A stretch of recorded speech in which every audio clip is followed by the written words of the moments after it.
love me so much more than I could ever know. Your love is deeper than this world will ever show. And all of life's beauty shines around this moment now. The sky and the cliffs, they seem to change my life somehow. And I will never be the same, will never be the same. Whoa, I will never be the same, never be the same ever again. Well, here I am waiting, Lord, my life is just for you.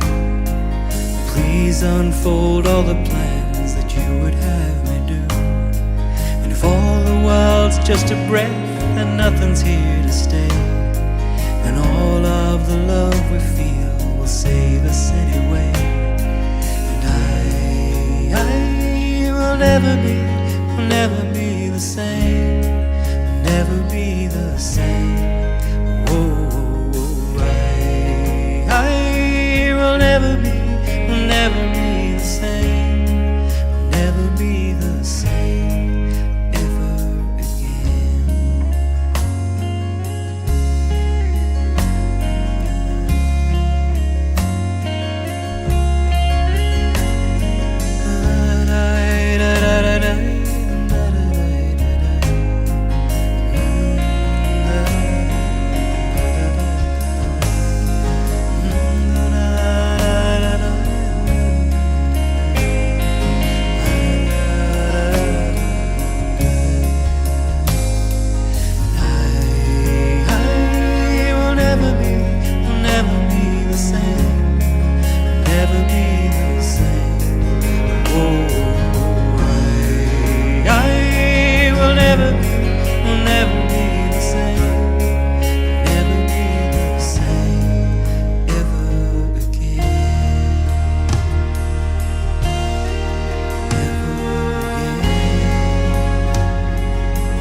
Hello and welcome to another SDAQ&A.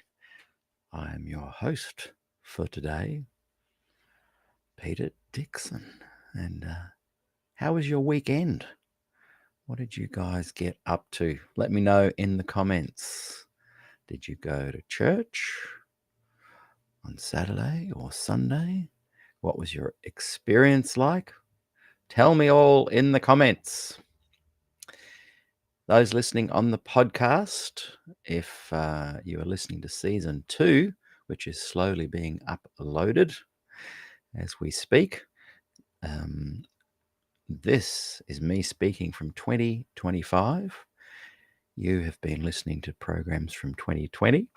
And today we are replaying from season 2 an interview I did with John Carter, Pastor John Carter. And this series was all about Des Ford and Glacier View. And it was a fascinating series. We did 86 interviews in that season. And boy, I learned so much about the whole Glacier View and scenario. And in doing so,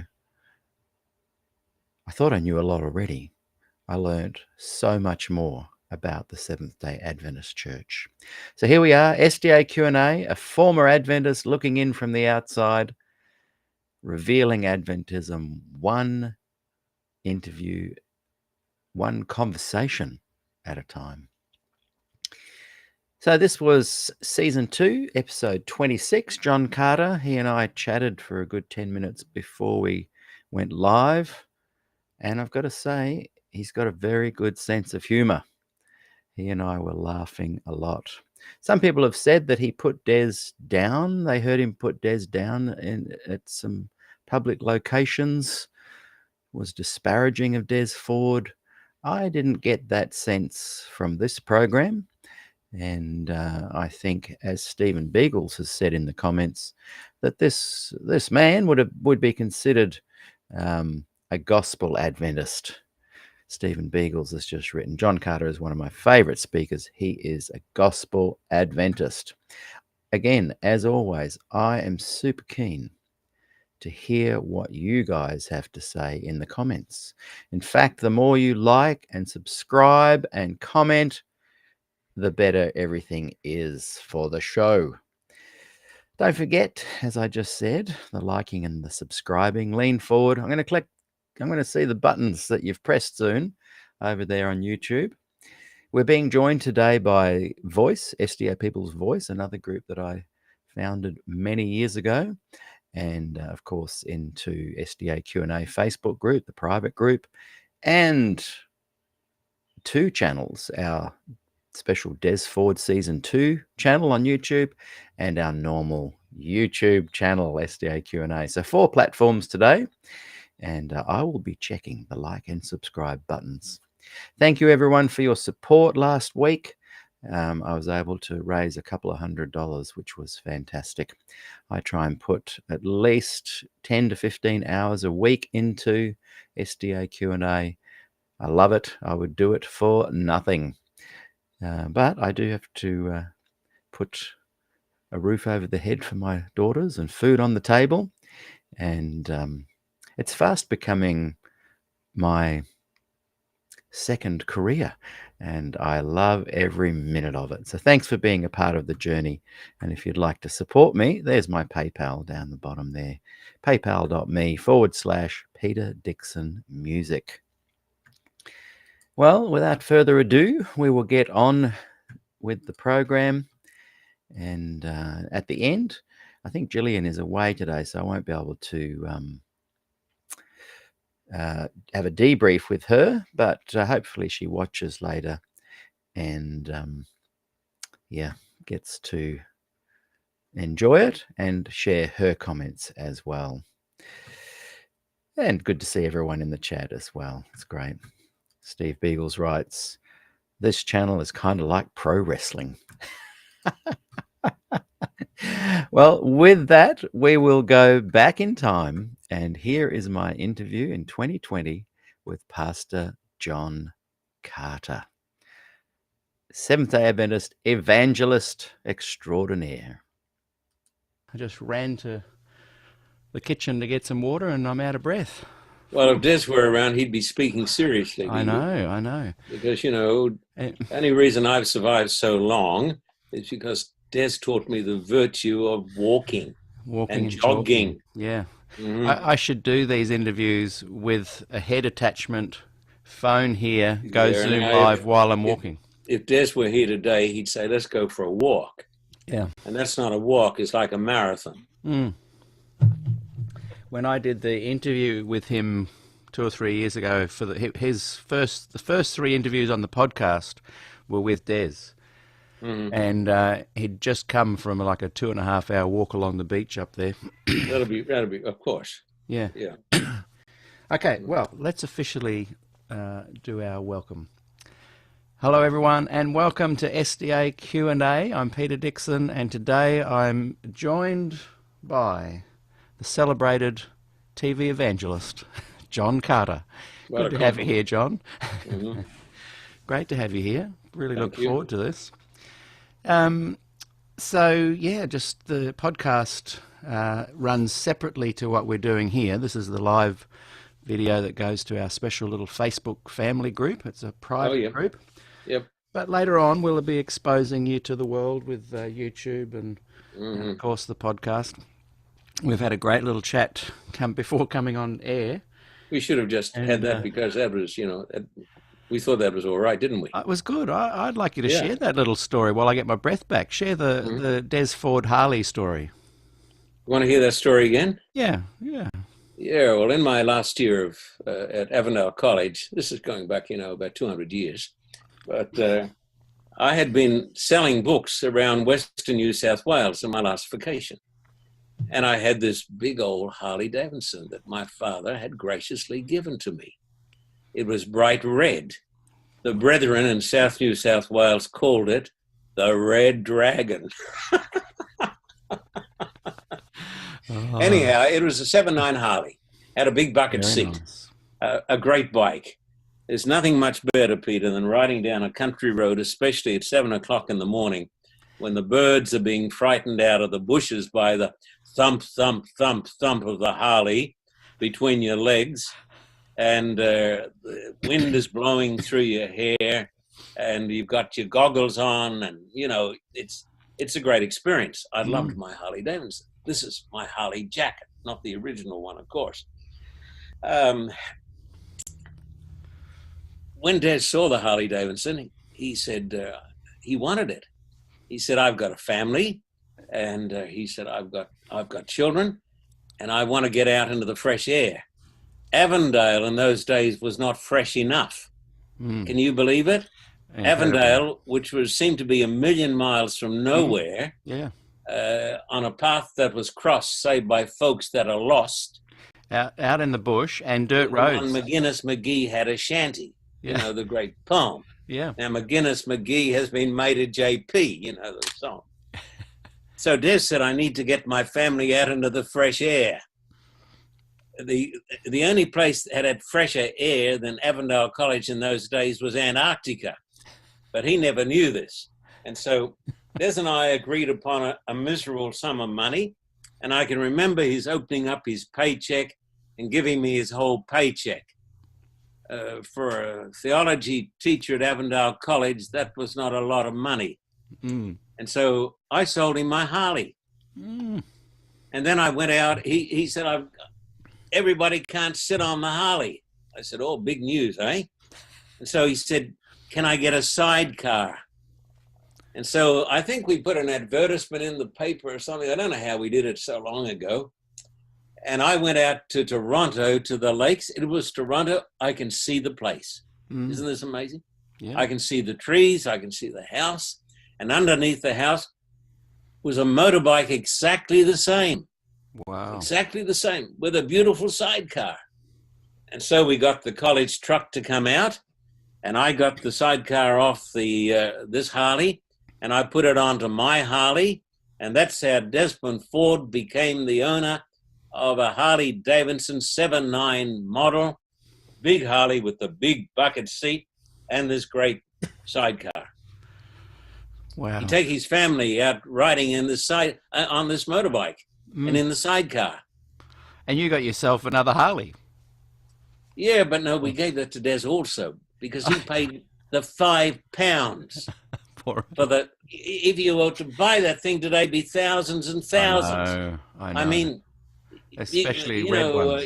if you took this thing over to America and took it to Rick's thing, the pawn shop, It'd be worth tens of thousands, a Harley like that. Yeah, incredible.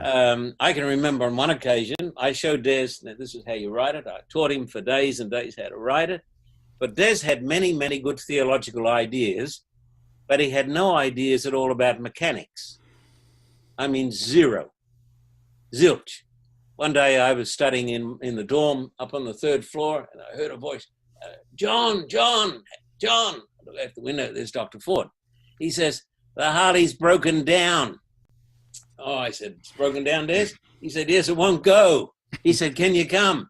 He said, I've got so-and-so here with his little car. We went and got in this funny little car. We went out, I think they call the Wattigans or something. Yes, I don't know, some little mountains out from Currumbong. Yep. We went up in the mountains, and there was my Harley, now Des's Harley. Oh. And I said, it won't go? He said, no, it won't go. I said, then tell me what the problem is. He said, it'll go down hills, but won't go up hills. I said, that's the problem? He said, go down hills, won't go up hills.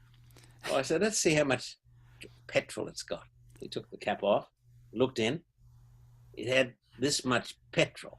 And so what happened was when it went downhill, the petrol ran forward and there was a little pipe there, and the pipe went down into the carburetor. But when it went up hills, the petrol ran down to the back. I said, now, Des, it's my fault because I told you how to run this motorbike and you had to do all these other things. I don't think I told you it was a perpetual machine motion. I don't think I told a perpetual motion machine. Yeah. So I said, you got to put petrol in it. Oh, he said, okay, I'll remember that. So that was Des. Oh, I love it. You know, deep thoughts in theology, but not exactly a person you'd send to the moon to fix the spacecraft. I love it. And you were saying that may have been the beginning of the end, not Daniel and Revelation, but the... Yeah, I think that's where Des got off the track. As soon as he became one of those wild colonial boys and started to think different thoughts, you know. Of course, I'm being facetious. It's all your fault. Des was a very likable, very lovable person. And I spent a lot of time with him. I knew him for... close to 60 years. Yeah. From my early college days when he came back to do his BA, and we were put in BA Arc together. And I'm really responsible for Des getting his PhD. Tell us about it. And a lot of people don't know this. No. Now, this has never been published in the Review or Spectrum or any of these other magazines. But Des didn't have a chance of passing BA Art. He couldn't draw to save his soul. And so he said to me, do you think you could help me with this drawing here? So I used to help Des with the drawings. And in later years, he'd say to me, with a wink, he'd say, remember, BA Art. Because if he hadn't passed art under Mr. Maury Kennedy, he would not have got his BA, and he would have been sent to Timbuktu or something. So because of As you... it was, he became a great theologian. Because of you, he did his preliminary studies. Well, you know, went on to great things. We don't like to take credit where credit shouldn't be taken, and we don't like to accept responsibility for our sins. But I think the Harley and BA Art had something to do with it. Des would say so. Yeah, I like it. I like it. And I can see here, Jill concurs that, he didn't have that mechanic ability. Yeah, I don't know if Jill knows about the Harley, but anyhow... She might be able to do a bit of digging and find out what happened to it. I wish I knew where the old Harley was, because it would be worth its weight in gold. But another thing, too, it proves the providence of God that Des didn't kill himself in it running off the road or something. Shows the providence and the mercy of God. Yes, yes. God had his hand over him. Well, Des was the only guy who could get in a motor car and take his hands off the steering wheel and turn to the audience in the back seat and explain to them the mysteries of some prophetic interpretation. So that shows the ministry of angels. Yes, and the vehicle kept going straight on. Yeah, it's a miracle. Nothing else explains it. Until Glacier View. Well, no, I don't think I have no really. Yeah. I have no psychic. I have no special insight into the ministry of angels that bless you. Yeah, yeah. Now, John, tell us about your family background, and we want to find out a little bit about your wife and how you kind of all work as a team. And Well, my wife is a I super. believe your son is a cameraman too. No, he's not. He's a TV producer, Oh, wow. and he has on his team some of the guys from Hollywood who are a part of the Academy and choose the Academy Award winners. Wow. And so he has a great television crew of about 15 people. Most of these people are not members of the Adventist Church, but they're all Christians, they're evangelicals, but 2 or 3 of them are members of the Hollywood Academy, and they're the ones who choose the Academy Awards. And so that's what David does. And David also, by his own choice, is a missionary to India, where he goes a couple of times a year to teach and to get our television programs on Indian television, which in itself is a small miracle in a Hindu country. Mm. But getting back to Beverly, Beverly has been a super wife. I don't say this to embarrass her, but extremely talented. Some of my best ideas have come from Beverly. The idea here in Southern California and in Texas to do television and to buy television equipment came from Beverly, and to get a regular professional television crew, which is as good as you'll find anywhere, and to put our programs on television, which now goes around the world. Those ideas came from Beverly. Mm. And until relatively recent times, when we pastored a big church in Southern California, Beverly would give a presentation every time we did television. And so Beverly is loved by lots and lots of folks over here. But Beverly also has had a ministry for orphans in Russia and Ukraine. We've been to Russia around 50 times, in Siberia. And whenever we've gone to Russia, Beverly's gone to orphanages and helped them get equipment for children, including the children of Chernobyl. So she's been a super pastor's wife. Then I was going to say I, but I guess it's we. We have 2 daughters. One is an intensive care nurse working now for COVID patients in San Francisco. Wow. Very dangerous job. Mm. And another daughter up there who is a psychologist who works for deprived children who are sexually abused. Mm. So I'm proud of my kids. They all have hearts for caring for people, though none of them would wish to be called religious. Mm. I like that. Yeah, well, they like it too. They wouldn't want people to think they were religious. Yeah. But in their own way, they follow the teachings of Christ. Yeah. Yeah. I like that. I think we should be a little more focused on humanity and not religion anyway. Well, as Des would say, and we all loved Des, and Beverly and I loved him, and we look forward to seeing him again soon. But Des would say, almost all man-made religion is bad. Mm. All man-made religion is bad. But I think he said, what he said was this, I think, almost all organized religion is bad. All man-made religion is bad, but almost all organized religion is bad. Mm. Now there's an almost. Yeah. Because organized religion in itself is not bad.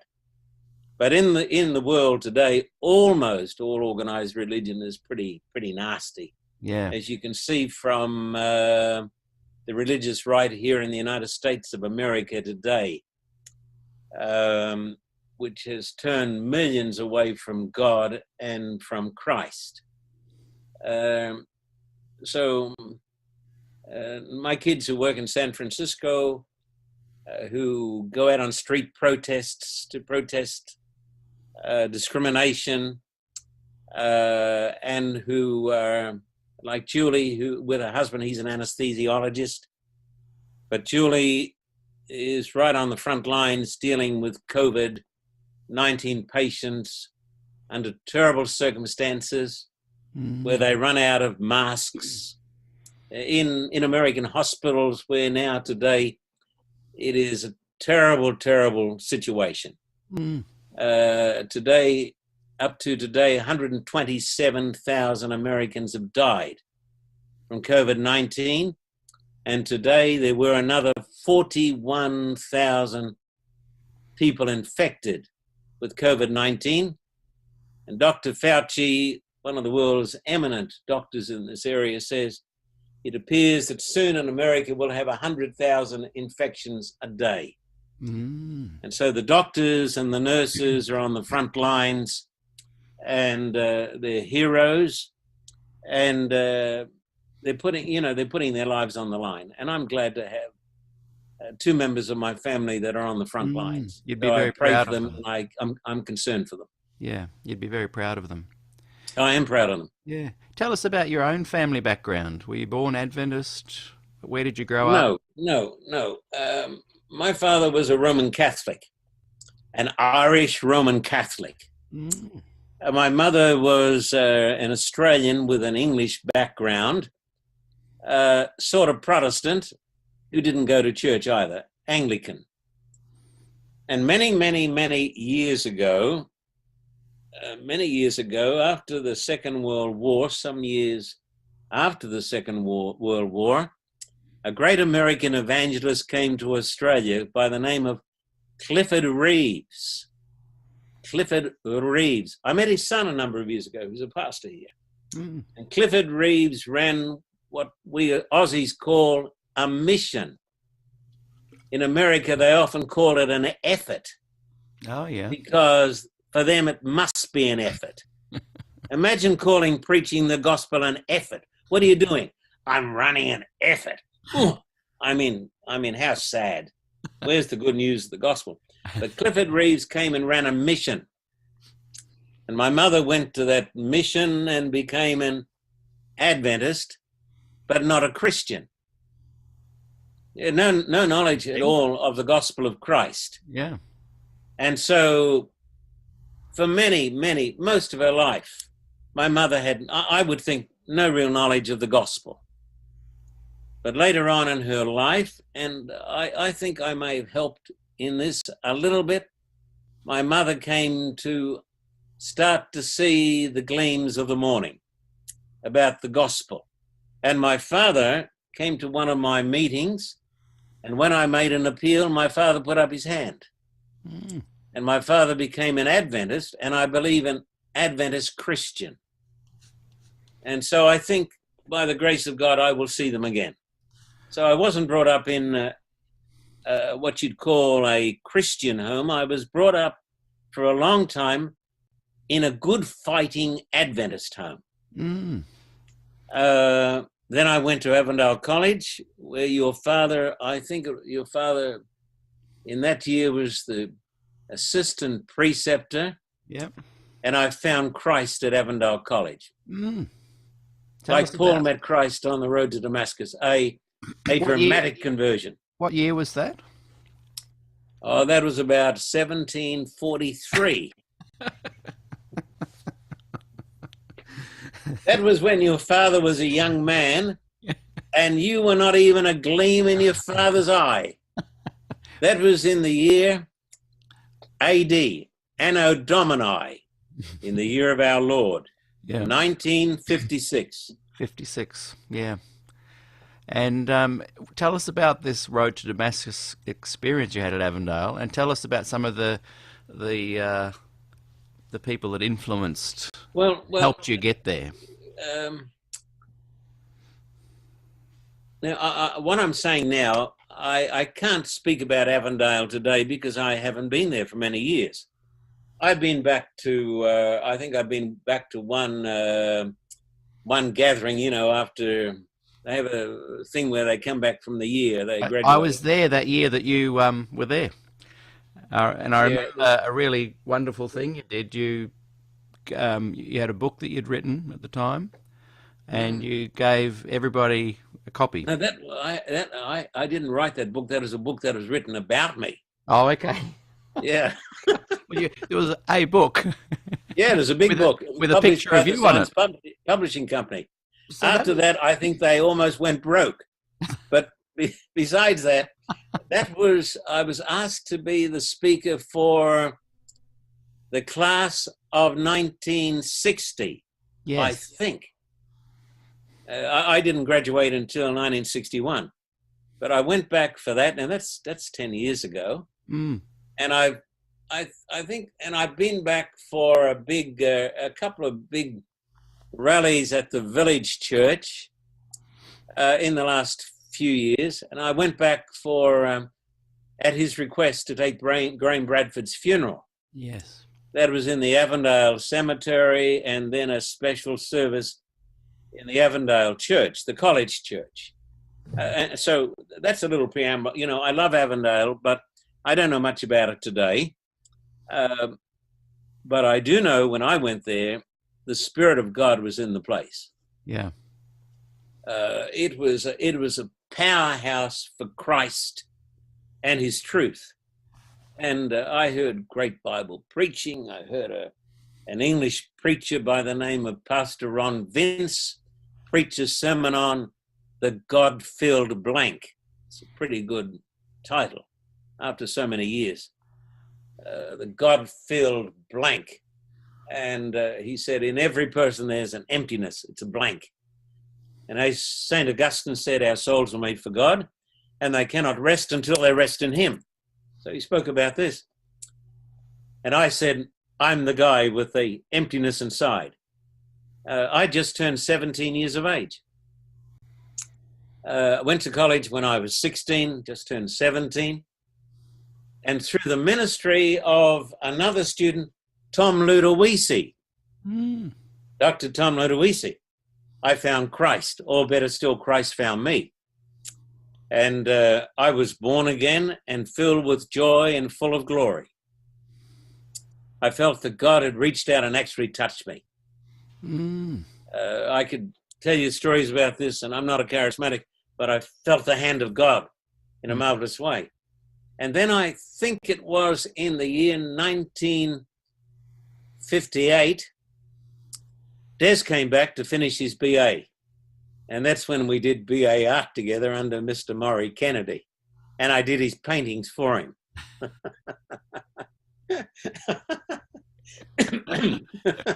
Did Maury ever find out? Oh, Maury encouraged me to do it because Maury was saying, you know, we're helping each other here. And I wasn't doing anything illegal. Des wasn't doing anything illegal. But Maury recognized that miracles sometimes need a little bit of human help. And Des may have been a theologian, but he certainly wasn't a Michelangelo. In a different way. Metaphorically he was. Yeah, yes, he was. Yes, he was. And what are some of your memories of Des that year, as far as, you know, theological memories? And well, I don't have any theological memories when he came in Bible 1958 discussions, because he was only a young pastor, and he wasn't what should I say? He wasn't a shining star in the church, except that he had one or two very successful debates, and they had seen some glimpses of genius in him. And then, of course, he went off to this great country of the United States, went to Andrews and did his MA. He did his MA on, I think he did it. I'm trying to think hard now because I studied it. I think he did it on the possibility of Antiochus Epiphanes in Daniel 8. I think something like this. And then after that, after he got his MA in about 6 months or something, he shot off down the road to the great University of Michigan, or Michigan State University, I think. There are two, University of Michigan, Michigan State University. I've been on both their campuses to take a meeting. Des did his PhD on the rhetoric of the Apostle Paul. And I've read that also. Mm. One should have been given a PhD to read it. It was quite involved, was it? Yeah, somewhat. In it, Des had to defend his thesis that the vocal cords were not the product of the evolutionary process. And then he came back to Avondale College when I was just got off my Harley Davidson after this great time selling books around Western New South Wales, possibly the greatest experience of my life. Mm. When I put on 14 pounds or 6 or 7 kilos from the great generosity of the Aussie farmer, and everybody bought my books. And I would ride up on the great Harley thumping and sell the books, and I'd stay with farmers every night. So when I got back to Avondale, Des had just arrived. Mm. I remember going into my first class with Des on biblical theology. So he's now a lecturer. And he's back with his PhD. And you're back as a student. Yeah, I'm back as a humble student. And Desmond Ford has come back with his doctorate from Michigan State University. Now, these are big universities. Mm. I think Michigan State University today, when I was there a few years ago to give a talk, I think the student body, I'm trying to remember, I think it was 80,000 or something. Mm. They have a big campus hospital, it's one of America's great hospitals. I mean, these folks have some great universities. Mm. And so I started in with biblical theology with Des. And without question, as I studied with him that year, it seemed as though the windows of heaven opened up. Des was very, very gifted. And we loved him because he was such a nice guy. Mm. He's very different. He wouldn't say, come to dinner or come to tea. He'd say, come to breakfast. Yeah. At 6:30 in the morning. Now, we love Des, but you got to say that's a bit odd. Come to breakfast. And then you got to eat Des's food. And Des had his own way of cooking stuff. And Des was never unsure about anything. The way he cooked it was the way it was done. But Des he's a great guy. We loved him very much. And then I also did with him in my last year, the art of preaching. I can remember Des saying, because I had to preach a sermon on the new birth, John chapter 3. He said, you seem to be amused all the way through the talk that we needed to be born again. He said, what's funny about this topic? But Des told me I should continue on, and he felt that God one day would use me. And so I came to love Des and appreciate him. And when I got to Texas after many years ago, more than 30 years ago, I left Australia after I'd been pastor at Wahroonga Church, which I felt was a great and marvelous church. I had a great experience as pastor at Wahroonga Church, with hundreds of young people coming to the meetings. I mean, hundreds. And having to bring in extra chairs and fill up the choir loft and everything, with young people coming in to hear the word preached. Mm. But when we got to Texas, the word was out that I was Desmond Ford's friend. Oh, yes. And so Bill May, who had a bit of a name as being a bit of a CB, but Bill wasn't a CB. One great thing about America is this, that there are not too many theologians. It's very difficult to have a theological discussion in America. Pardon my saying this. Mm. And I love my American brothers and sisters. But I remember the conference president said to me, brother, can we have a talk with you? They put me on the Texas committee. They said, we need to have a talk with you because the brethren are concerned that you're friends with Des Ford. Wow. Now, is it true? I thought I was going to say, oh, no, this is a false. I said, of course it's true. They said, it's true. I said, of course it's true. And I said to Bill May, the president, and if you ever get kicked out, Bill, if I'm your friend, if they ever fire you as the president, I'll still be your friend then too. He said, you will be? I said, of course I will. And that prophecy came to pass because he was kicked out. Really? And he came to me and attended my church, and he said, you were my friend back then, and you're still my friend. I said, don't you folks have any understanding of this? And he said, I think we Texans do better than some of the people up in New England where they're pretty stodgy. But pardon my saying that because I've got donors up in New England, so I apologize for that. But they're more conservative, very conservative up in New England. The Texans are not so conservative. The Texans, very much like Australians, generous. You know what they think. They're pretty straight shooters. They shoot first, like the Australians, and they ask questions later. They like leather jackets, they like motorbikes, and they like boots. So we got on straight away. But I said, no, Des was my friend before he got fired, and he's my friend after he's fired, and he'll be my friend until his dying day or my dying day. Mm. And I said, I agree with Des Ford on the gospel. Mm. I said, you do, but he teaches the Jesuit doctrine. I said, no. His doctrine is the opposite of the Jesuit doctrine. I think that probably you with your perfection teach the Jesuit doctrine. Mm. They said, you do? I said, here are some articles I've written on it. And they took it and they said, well, this is very, very good. And so, now I was proud to be Des's friend. And Des said to me when it came up to the committee time to fire him, and I was on that committee, he said, John, don't put your neck out for me. I said, what do you take me for? I'll do what I think is right. And so I voted against firing him for a strong ethical reason.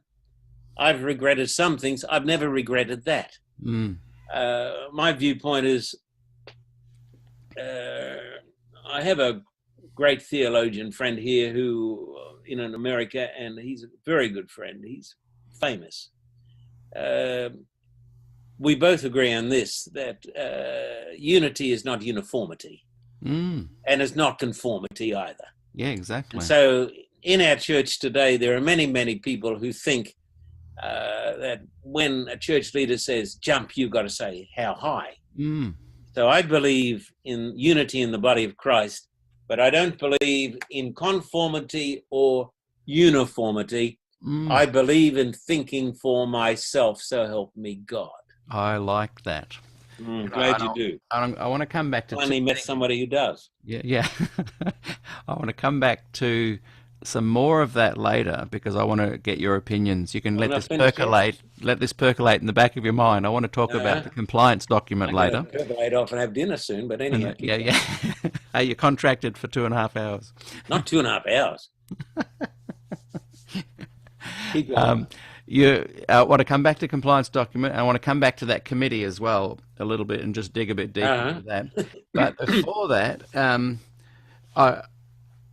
I love how you're talking about the late 50s when you're at Avondale, and my parents have talked about this too, that it was a very special time. Great. Wednesday night prayer meetings, Friday Vespers, and there was an electricity in the air. Friday nights were the best in the world. Yeah, with the singing, the preaching.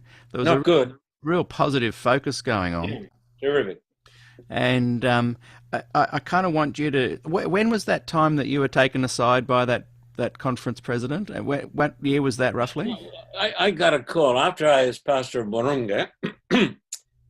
I knew that the time had come basically for me to move on. Mm. Now, I'm an Aussie through and through. I think, but maybe not so. No, I am. I'm an Australian, but I have American citizenship too. So I have dual citizenship. But I agree with Dr. Bill Johnson, who wrote an article on the death of Des Ford.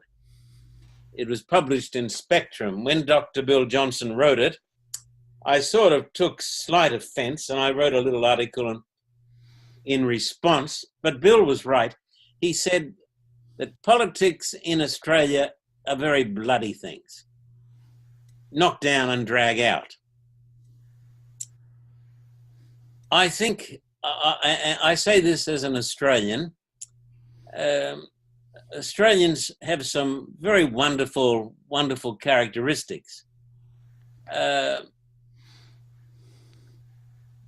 forcing everybody into one mold is not a good Australian characteristic. In fact, it goes against the grain of many Australians. Yeah. I mean, for heaven's sake, we come from convicts, a lot of us. Graham Bradford used to boast to me all the time, I'm descended from convicts. I'd say to Graham, you don't have to tell me. I can tell. I said, you not only are you descended from a convict, Graham, I think you probably are still. But Graham and I were the closest friends. Yeah. But I seem to think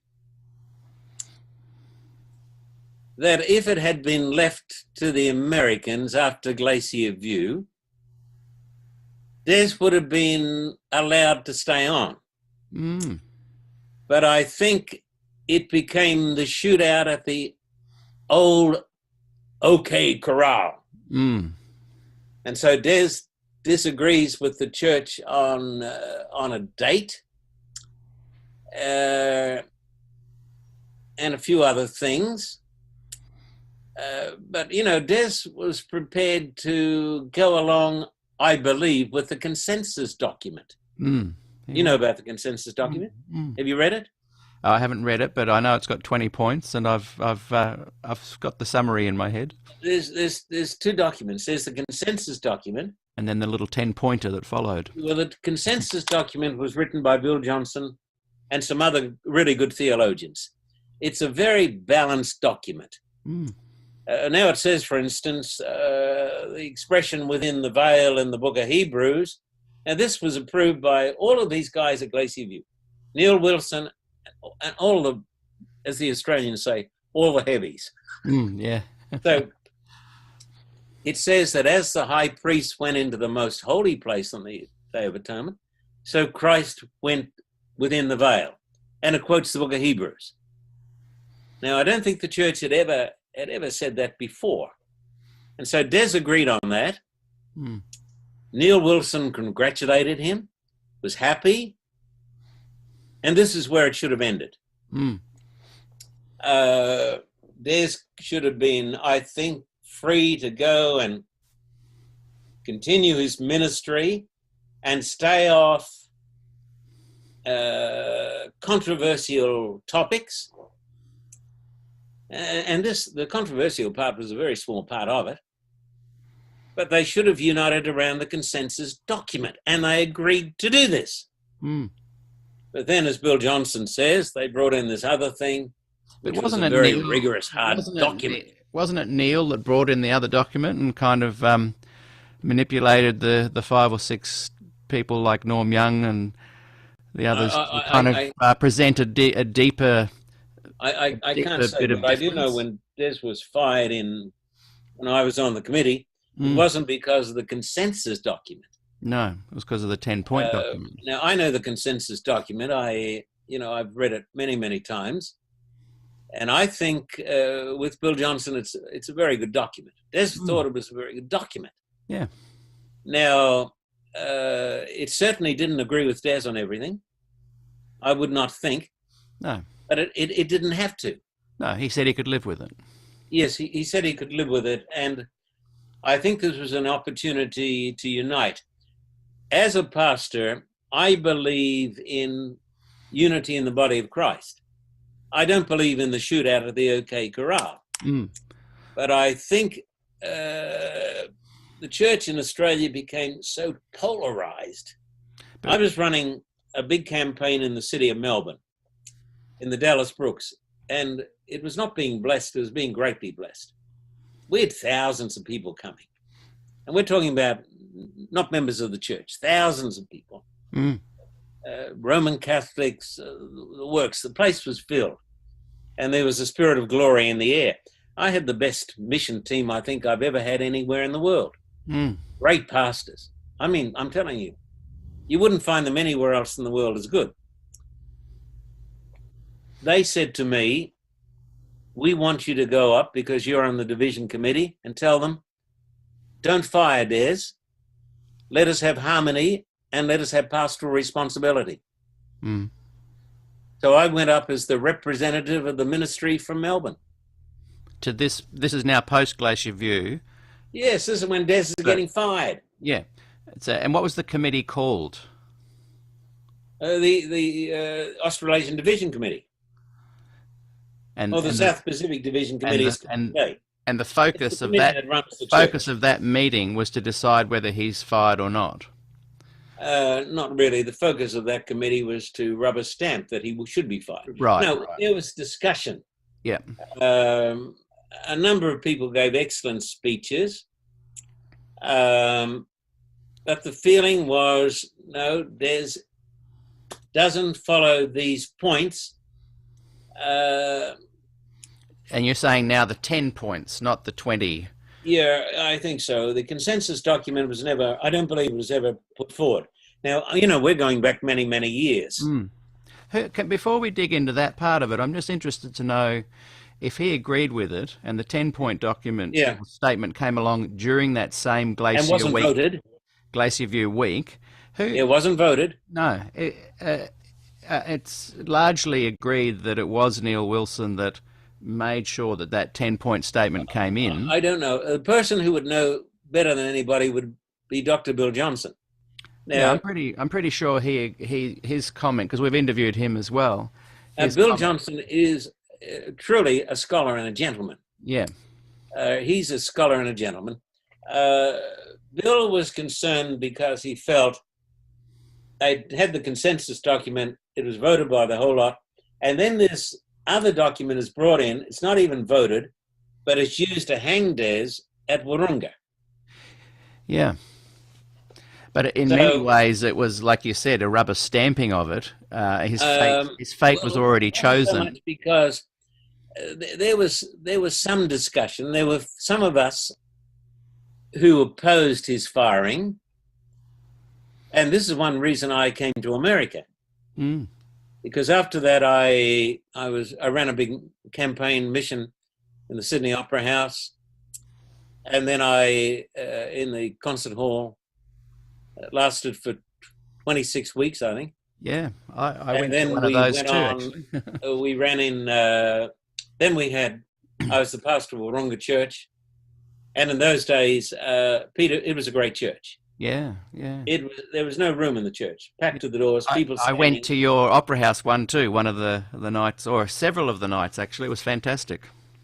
Well, you know, it was history, the Sydney Opera House. Yeah, amazing. Incredible. And we had, for the opening of the Sydney Opera House meetings, the largest crowds in the history of the Sydney Opera House. And so today I meet lots and lots of people, particularly pastors, and they look at me strangely and they say, but of course, you know, evangelism doesn't work. To which I respond and say, well, that's probably true for you. Yeah, exactly. But it doesn't mean it doesn't work, because I have, by the grace of God, in Russia, we probably saw the largest crowds of atheists attending religious meetings anywhere in the world in history. In 2,000 years of Christianity. People say that can't be so. You know, it is so. It's demonstrable. The Russian government were so amazed that they sent a television crew and they shot the series or part. Then they did a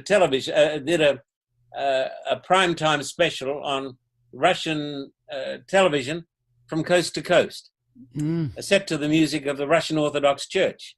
Yeah. Saying, and they called it The Coming of John the Baptist. I mean, a bit amazing, isn't it? It's incredible. So I meet people in the West who say it doesn't work. Well, they just haven't seen the power of God. Yeah, that's because you're being your own person and you're able to to go, well, people are telling me I shouldn't or I can't, and you do it, and I respect that. It was God's time. It was his appointing. It Yeah. had nothing much to do with me. I was lucky enough, and the word luck is not a good word, but I was, if I say fortunate enough, there's no difference, fortune, but I was blessed to be in the right place at the right time. And so I think, and I'm not taking the divine part from it, but I think one of the things as humans we need to do is have a discipline to reject the compulsions of other people to stop us hearing that call.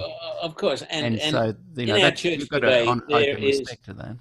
a dreadful negativism that says it can't be done. And this is a part of the culture.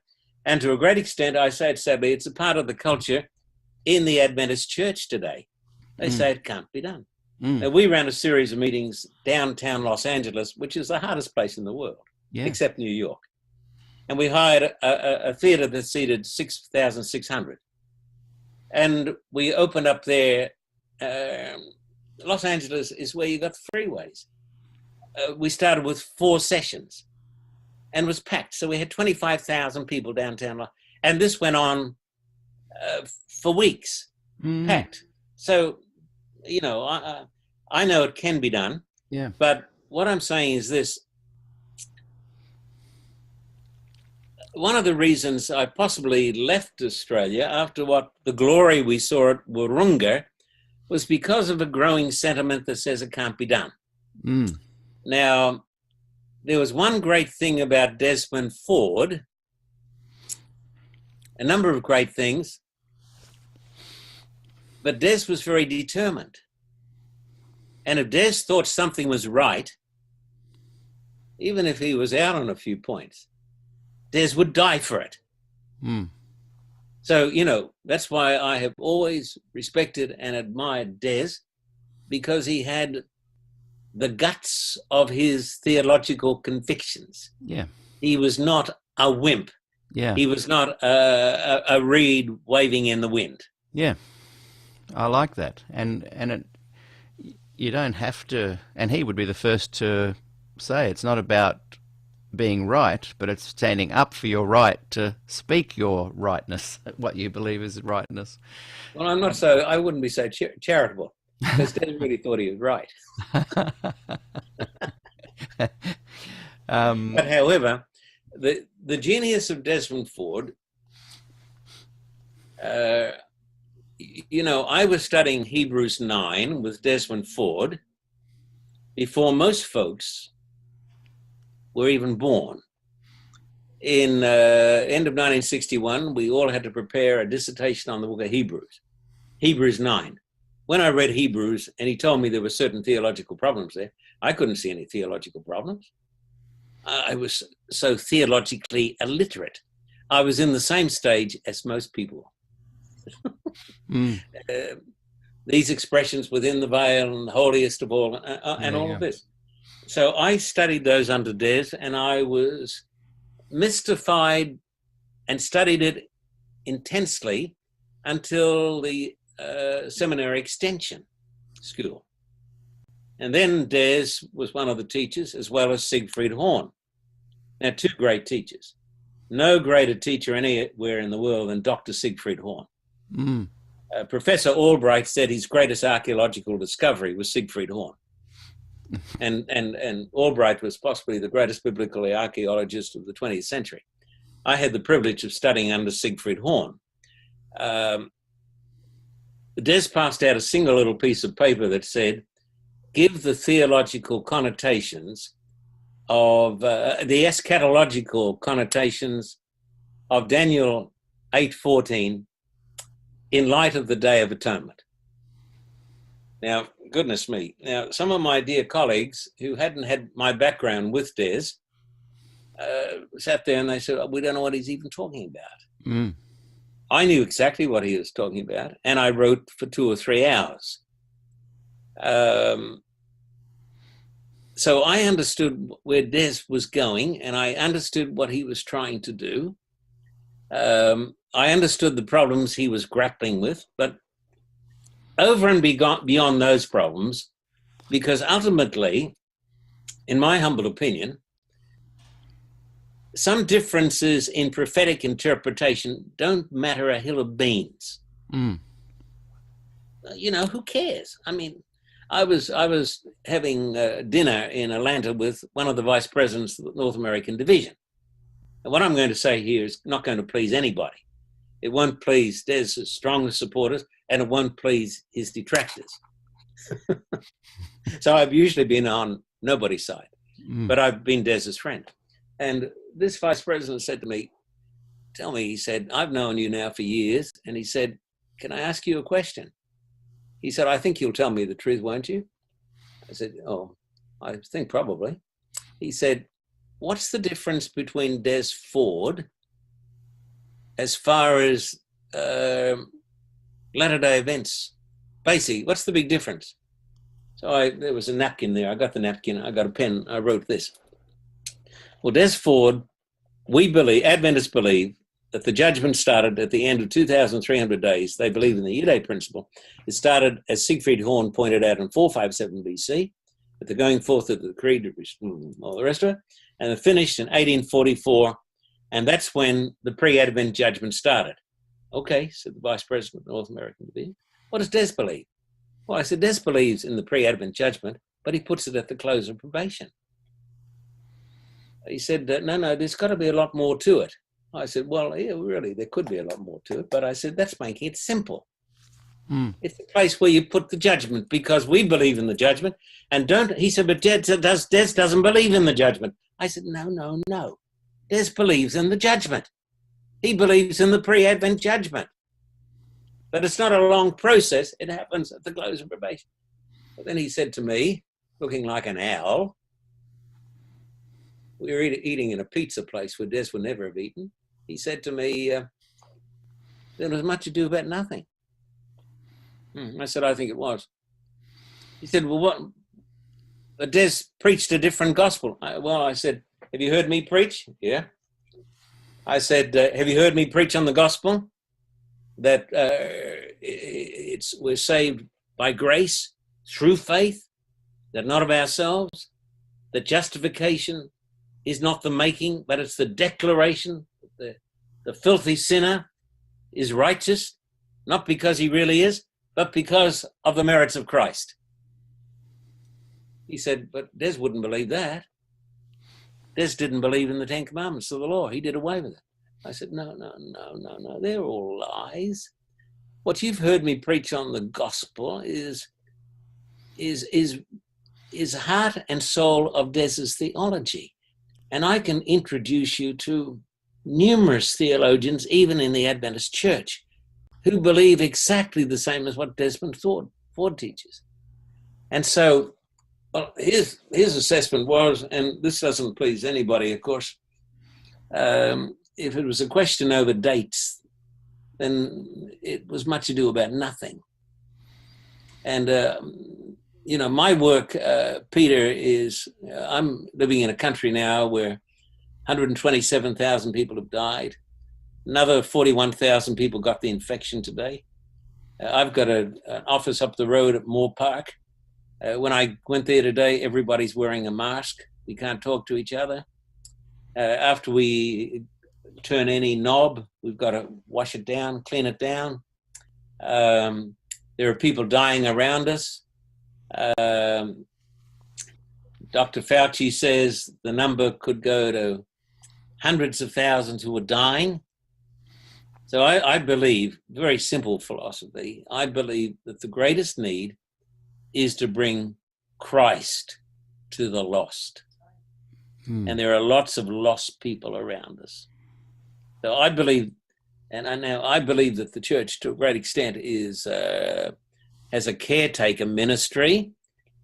Did you know that it has been said by Christianity, I think Christianity Today and some other journals, that the evangelical movement within the next few years is going to cease to exist.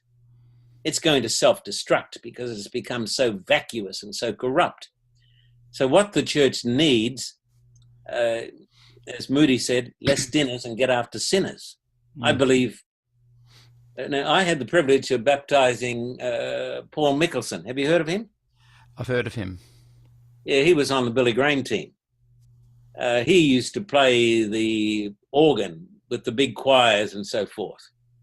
I baptized him. He became a part of my team. Came with me to Russia and Ukraine. He said, I've never seen anything in all my life like this, talking to atheists. He said, Billy would be proud of this.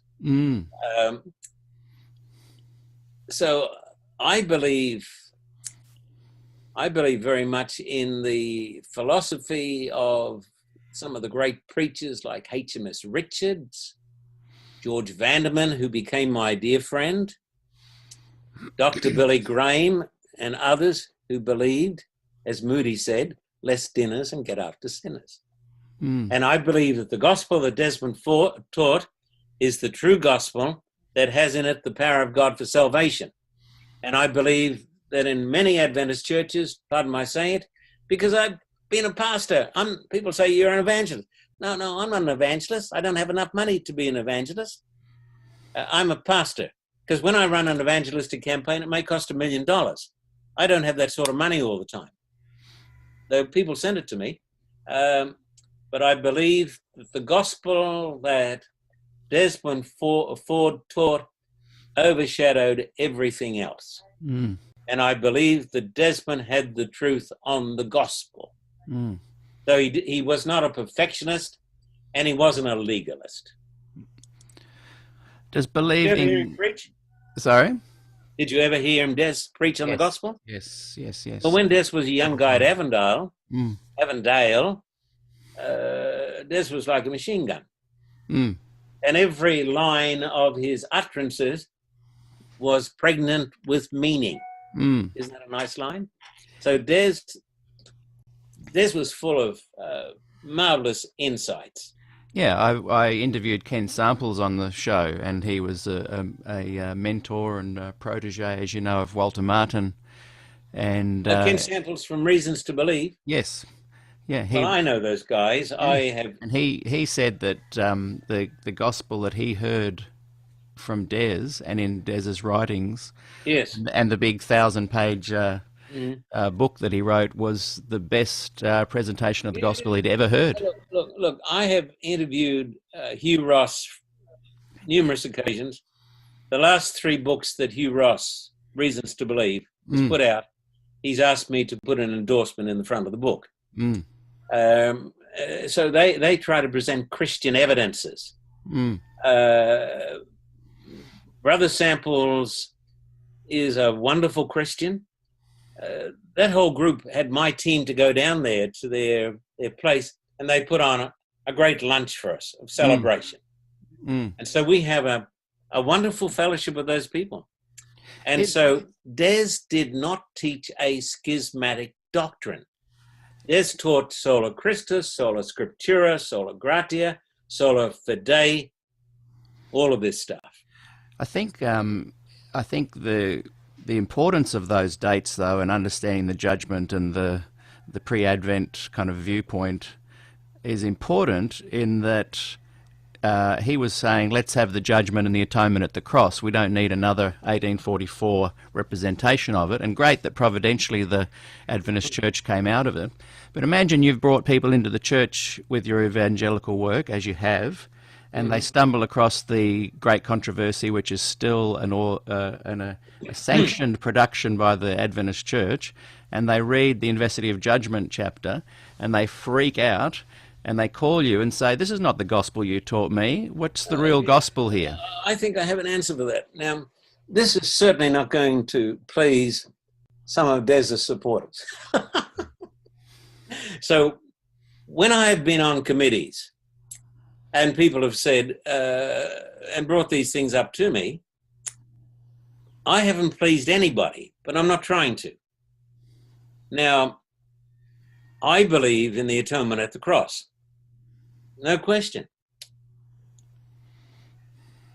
Desmond Ford taught this.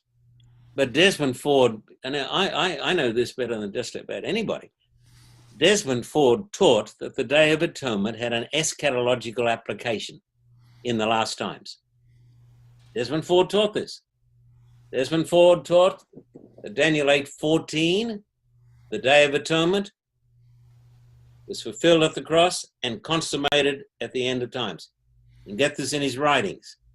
I've walked 1,000,000 miles with Des discussing this. This is what I wrote in the seminary extension school. I was the only minister to get an A because I had studied this. And so Desmond Ford would point you to Revelation 15, Revelation 7, where the Day of Atonement is in focus. And it's not from the viewpoint of the cross. It's from the viewpoint of the end of time. So Desmond Ford said, and a lot of people haven't known what Des taught. Des Ford said that the book of Hebrews was written from the viewpoint of the cross, but the book of Revelation is written from the viewpoint of the very end of time. And so a person can believe in the judgment. I believe in the judgment. And just because the doctrine of the judgment is nowhere inimical with the doctrine of salvation by faith, with the gospel. Not at all. What we have today, Peter, in the world, is a Christian church out there that has become so slack and lawless and ungodly. As Des said, the doctrine of the judgment are like the flames under the cooking pot to burst open the shells of indifference. That's what Des said. Mm. So I don't go along with this argument at all that the doctrine of the judgment is... But someone that you've brought into the church stumbles across the great controversy, investigative judgment. Do you say, well, I do support Ellen's view of the investigative judgment as taught in the great controversy book? Well, firstly, when we talk about... I'm sure you've read George Knight's books, Prophets in Conflict. That's Ellen White and the Mormons. It's a new book that George has brought out. I consider George to be an outstanding, great historian and a great guy. I've interviewed him on my television program. Love George immensely. And then he wrote out another book too. I wrote another book, Ellen White's Afterlife. Ellen White's Afterlife. Have you read that book? No. Well, you ought to read that. That's a beauty. Sounds interesting. George gave me a copy of it. I think actually the people from Pacific Press sent me a complimentary copy at George's request. And then the Pacific Press, the guy in charge of Pacific Press, a wonderful, wonderful Christian, Dale Galucha, sent me the latest one by George on Prophets in Conflict. There are some things that we've got to come to grips with, and which I have. Ellen White is not our source of authority for doctrine. Do I believe in her prophetic ministry? Absolutely. Do I believe in the 1919 Bible Conference? Absolutely. I urge people to read this stuff. There are many people with opinions, but they've got no knowledge. So I believe that it's good to have opinions, but it's good if we have knowledge. George's books give a wonderful, wonderful background how Ellen White should be interpreted. Ellen White did not wish to be used as an historian or as an authority for the age of the earth or for how many rings around Saturn. No. She was a spiritual leader and she led a movement. But she didn't want her writings to be used to establish or defend doctrine. Now, if people haven't caught up with this, they're back in the Dark Ages. But this is the great theme of George Knight's books. Yeah. And this is the stuff he used to present at general conferences. Yeah, and she ebbed and flowed, she changed her views. But if we're to believe that she had fairly direct communication from God and visions that confirmed the very unique nature of the investigative judgment as taught in the Great Controversy, surely there has to be credence given to that teaching. I would urge everybody, rather than go down this rabbit hole, which I'd like to get the book, Ellen White's Afterlife. What a title. It's interesting. Lance has just written to me here, Peter, I have sent you that book. He has. So I Ellen will White's after that. read it. I will read it because we're interviewing George Knight next week. Now look, in the book Great Controversy, in the original copy, Ellen White said something like this. Now I didn't know we were going to be talking about this, but she said, "The Roman Catholic Church is not Babylon. Full stop, period." Now there was a guy, I think it was it Prescott? I think it was Professor Prescott. He said, "That's wrong. The Roman Catholic Church is Babylon. I can prove." He said, "That's what I've been teaching." "Oh, no," said the Holy Brethren. Ellen White says, "The Roman Catholic Church is not Babylon." And so after a few years, Ellen White, who did not claim infallibility, she sent out a book to all the brethren, including Professor Prescott. She said, "Read it through, and where it needs editing and changing, make the changes and send them back to me." Elder Prescott wrote, "The Roman Catholic Church is not Babylon alone." Yeah. Period. It represents also the apostate Protestant churches. Mm. In the book by George Knight, quoting Elder Daniels, this point comes up, and Prescott says, "For a long time in the church, I was unorthodox. And then because we changed this word in Great Controversy, I automatically became orthodox. And the rest were unorthodox." Now, one of the sad things today, Peter, and you're not like this, but one of the horribly sad things today in the church is that many, many people are not informed or misinformed. Mm.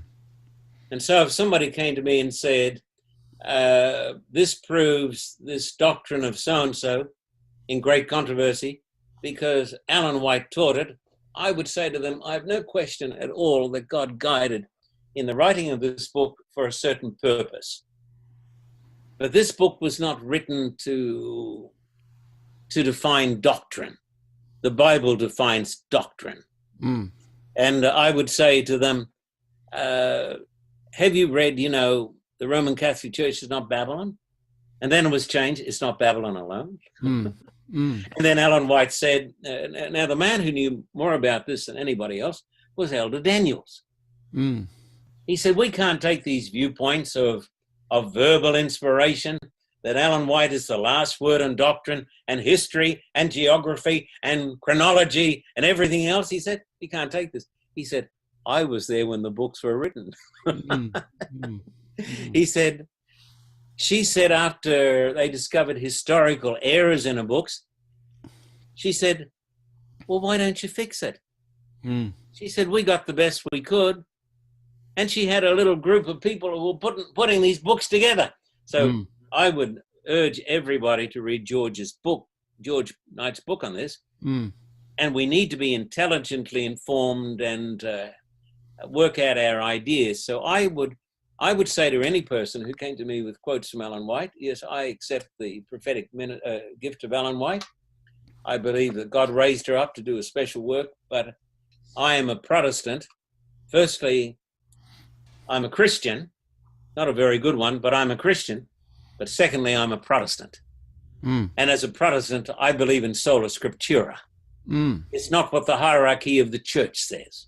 Mm. It's not what some theologian says. Mm. It's not even what Ellen White says in Great Controversy.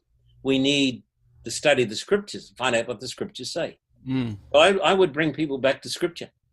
Someone has just commented that they're impressed that not only are you an evangelist, but you are well read. Oh, thank you. Many aren't. Well, that is true with anybody. That means church members. That's what you're saying too. We often and also administrators opinions, but no knowledge. Yeah. I can't help bringing the administrators. As Desmond Ford said about some people, he said they were overfed and underread. That's what one does. I said, Des, if you say things like that about some administrators who may have a few pounds, there's no wonder they get annoyed with me. He said, why would they get annoyed with me? I said, Des, you're saying they're overfed and underread. Can't you hear Des saying overfed and underread? It's two double-barrel shotgun criticism. And the point is, the stuff that came out of the barrels hit. Yeah. and they hurt. Now, I've been to your the Opera House Mhm. programs. I've heard you speak once that time at college. I've heard Des speak the gospel a couple of times, Yeah. and I came away from your meetings going, "This guy is preaching the gospel." Well, it all depends what meeting you came to. Well, either way, I You see, now, saw the now that must be Bible. why, Peter. Either I way, have I have a completely different philosophy to 99% of Adventists, Mm. whom I think have missed the bus. Well, this is But what I'm about. This is what I'm about to say. So let me unpack what I'm okay, about to say. I hear your, and you will shift and ebb and flow and change your ideas, and as you read, you'll learn and you'll gain knowledge, and that'll affect the narrative of your preaching the gospel. What I'm saying is, I hear John Carter, I hear the gospel. Last year, I went to a Revelation seminar here in Newcastle. Young people taking it, middle-aged Adventist pastor leading it, and I heard the great controversy gospel, old school Adventist Revelation seminar type based evangelical really program. And based on ignorance. but what I came away with thinking though is that I don't agree with that. I agree with the John Carter gospel. I don't agree with this, but I think this is the very DNA of Adventism. So I wonder, have you struggled presenting Now, the gospel within the Adventist framework? Does let it me hold you back? let me not take too much credit, and let me tell you why. If you attended my early meetings in Russia, where I had the KGB coming, the Wow. KGB young men were acting as my deacons. This is true. The KGB chief and his colonels were coming. I don't set out to preach a blood red gospel. I start out to give them evidence why they can believe. And so I start out on archaeology and astronomy. That's why I've teamed up with a guy like Dr. Hugh Ross, the president of Reasons to Believe. I start out to give people reasons to believe. But then as we move along and the crowds continue to come with me, I introduce other truths, and I introduce the truth of the gospel. Now, when we went to Kiev, these stories are hard for Adventists to believe, but they're true. When we went to Kiev, we hired an auditorium, the biggest we get, that seated 9,000. But we could put 12,000 in it. We opened with 4 sessions, 48,000. But we had, from the first session alone, 100,000 people turned away.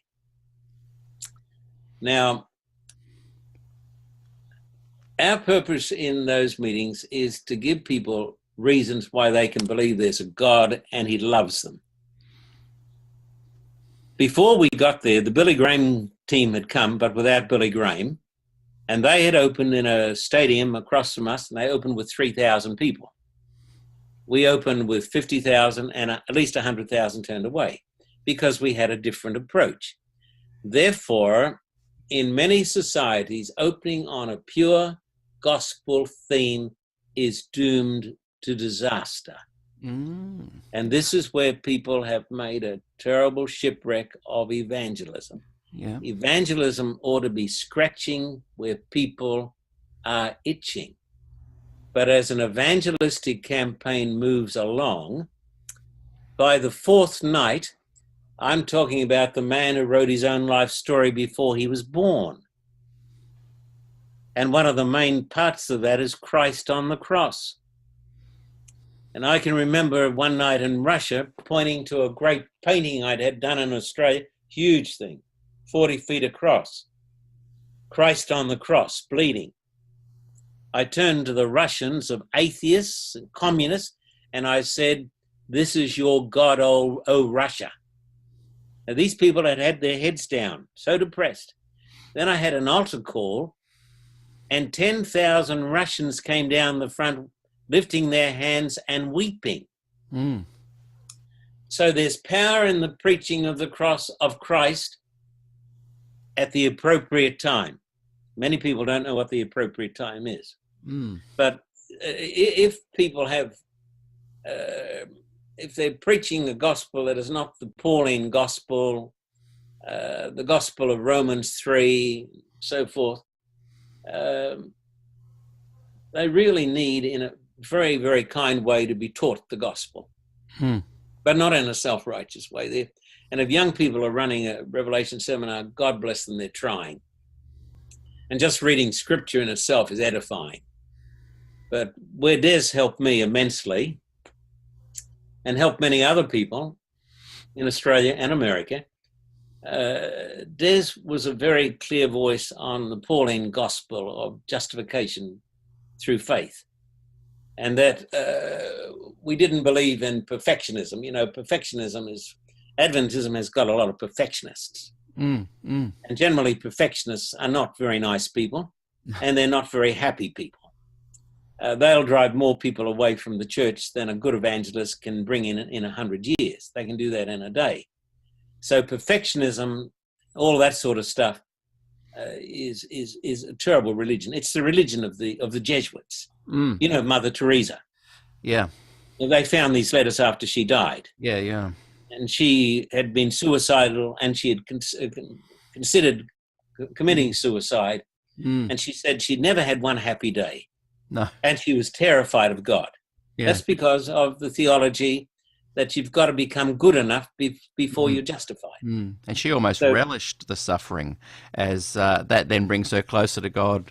Bring it on, but, because Jesus suffered too. The difference between a declaration or making. It's not the gospel, though, is what I'm saying. No, the gospel is a declaration that the unworthy sinner stands righteous. It's a declaration.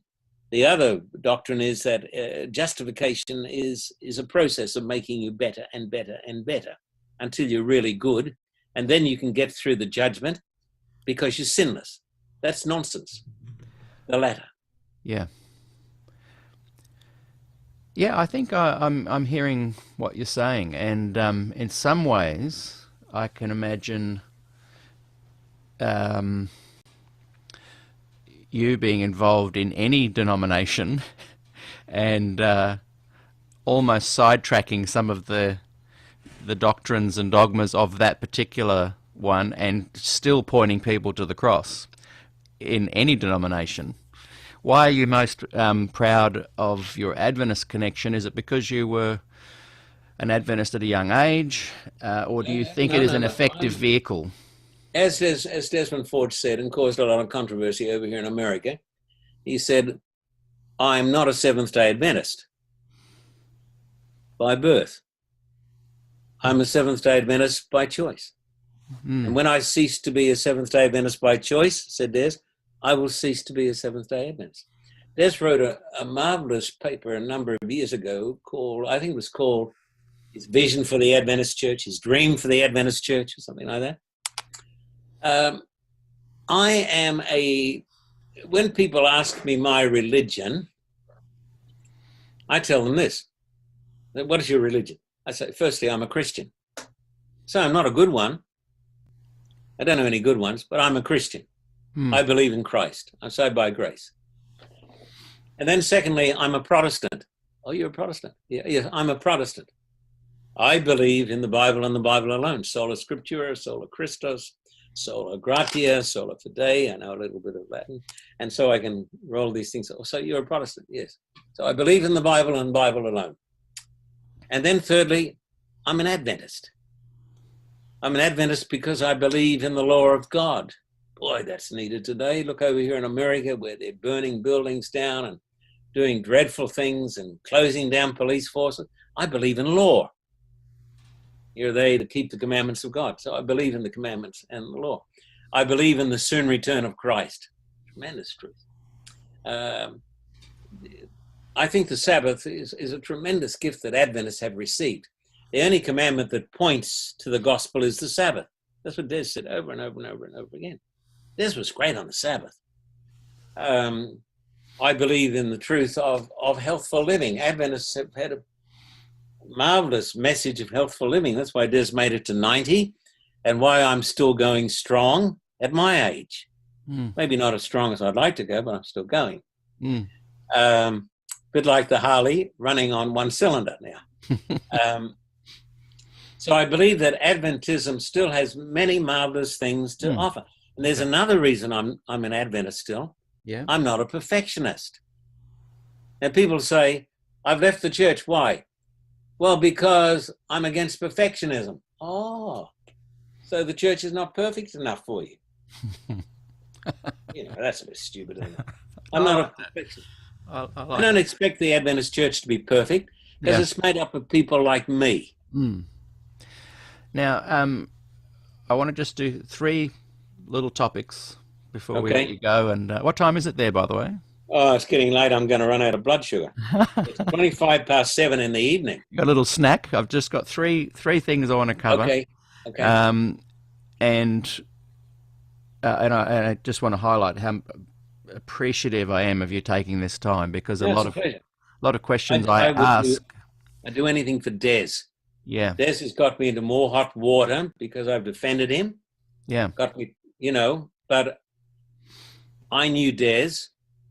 I wish that this thing had never happened. I wish Des had stayed in the church right to the end. I do. But all things work together for good. What a powerful church it would have been if the likes of Des were as accepted as all of us, Well, maybe, yes. But, I'm not a Calvinist, but I do believe that God has a plan from the days of eternity.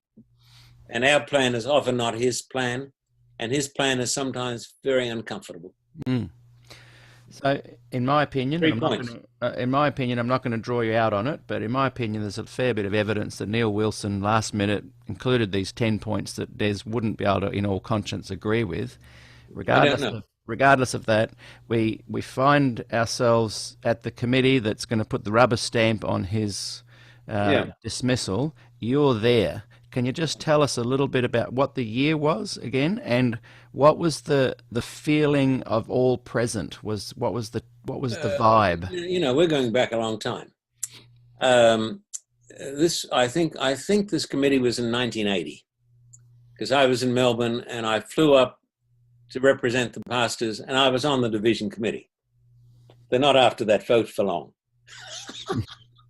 Not after my vote. Soon I was off the committee. That was it, yeah. Yes, I know. I'd committed the unpardonable sin because I had not been a conformist. So how many were on the committee? Well, on the division committee, I don't remember now, but I think the division committee was about 50 people. How many people? Then they brought in about another 50 people. And how many people voted like you, do you think? I know, 4 of us. Okay, so small number. Yeah, I know. Was there a kind of an aggression against Des? Was there a sense of we got to get rid of this guy? I think it was. Now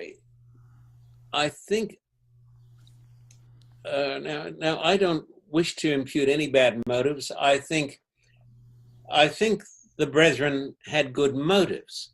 Now we don't have to see the devil behind every bush. I think the brethren saw Des as attacking some of the doctrines of the church. And hey, I've just written a little book that nobody's read, just a little one we sent out to some of our supporters. It said, it's on the Christian's authority. And I talk about, is the General Conference our authority? No, it's not. Is so-and-so our authority? No, it's not.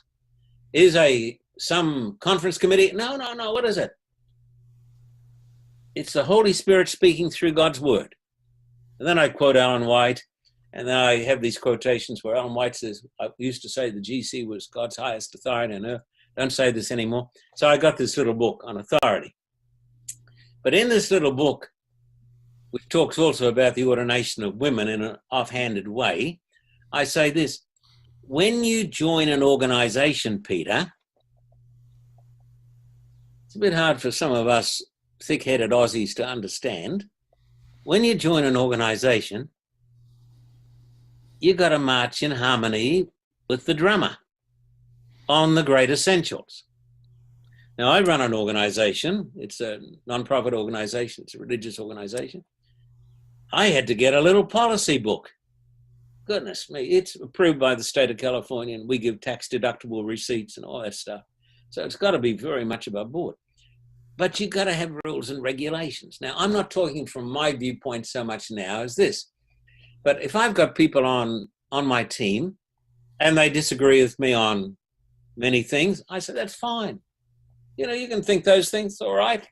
You don't believe that the earth is there, that's all right. It's okay. We're big-hearted people here.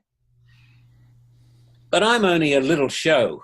Now, I think Neil Wilson and Elder Parmenter thought that Des was going to wreck the church because of his perceived attack upon great controversy and other things. They said, we got to stop it. Now, maybe I would have handled it differently, but it's very easy to have to handle something if you're not handling it. So I don't think their motives were wrong. I didn't agree with what happened, and I made a speech to that extent. My speech was this. That I don't agree with Des on everything, but the main theme here is the gospel. And Des has preached it better than anybody else. And I think, this was my speech that almost pretty much did me in. I said, I think we ought to have a greater pastoral responsibility. Yeah. Towards Des and the young people and the pastors. When they're going to hear this, many are going to be discouraged and leave the church. And they did. They did by the droves. Yeah. That was my appeal.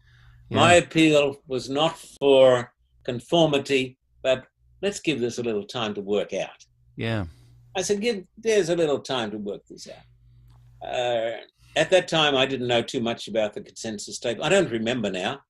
I may have, but that was my appeal. Yeah. And then the vote was taken. It was a secret ballot. And then the chairman, Pastor Parmenter, said, now we've done a secret ballot. We noticed that some have voted against the motion. Now we'd like everybody to vote for it so we can go out and tell the world it was unanimous.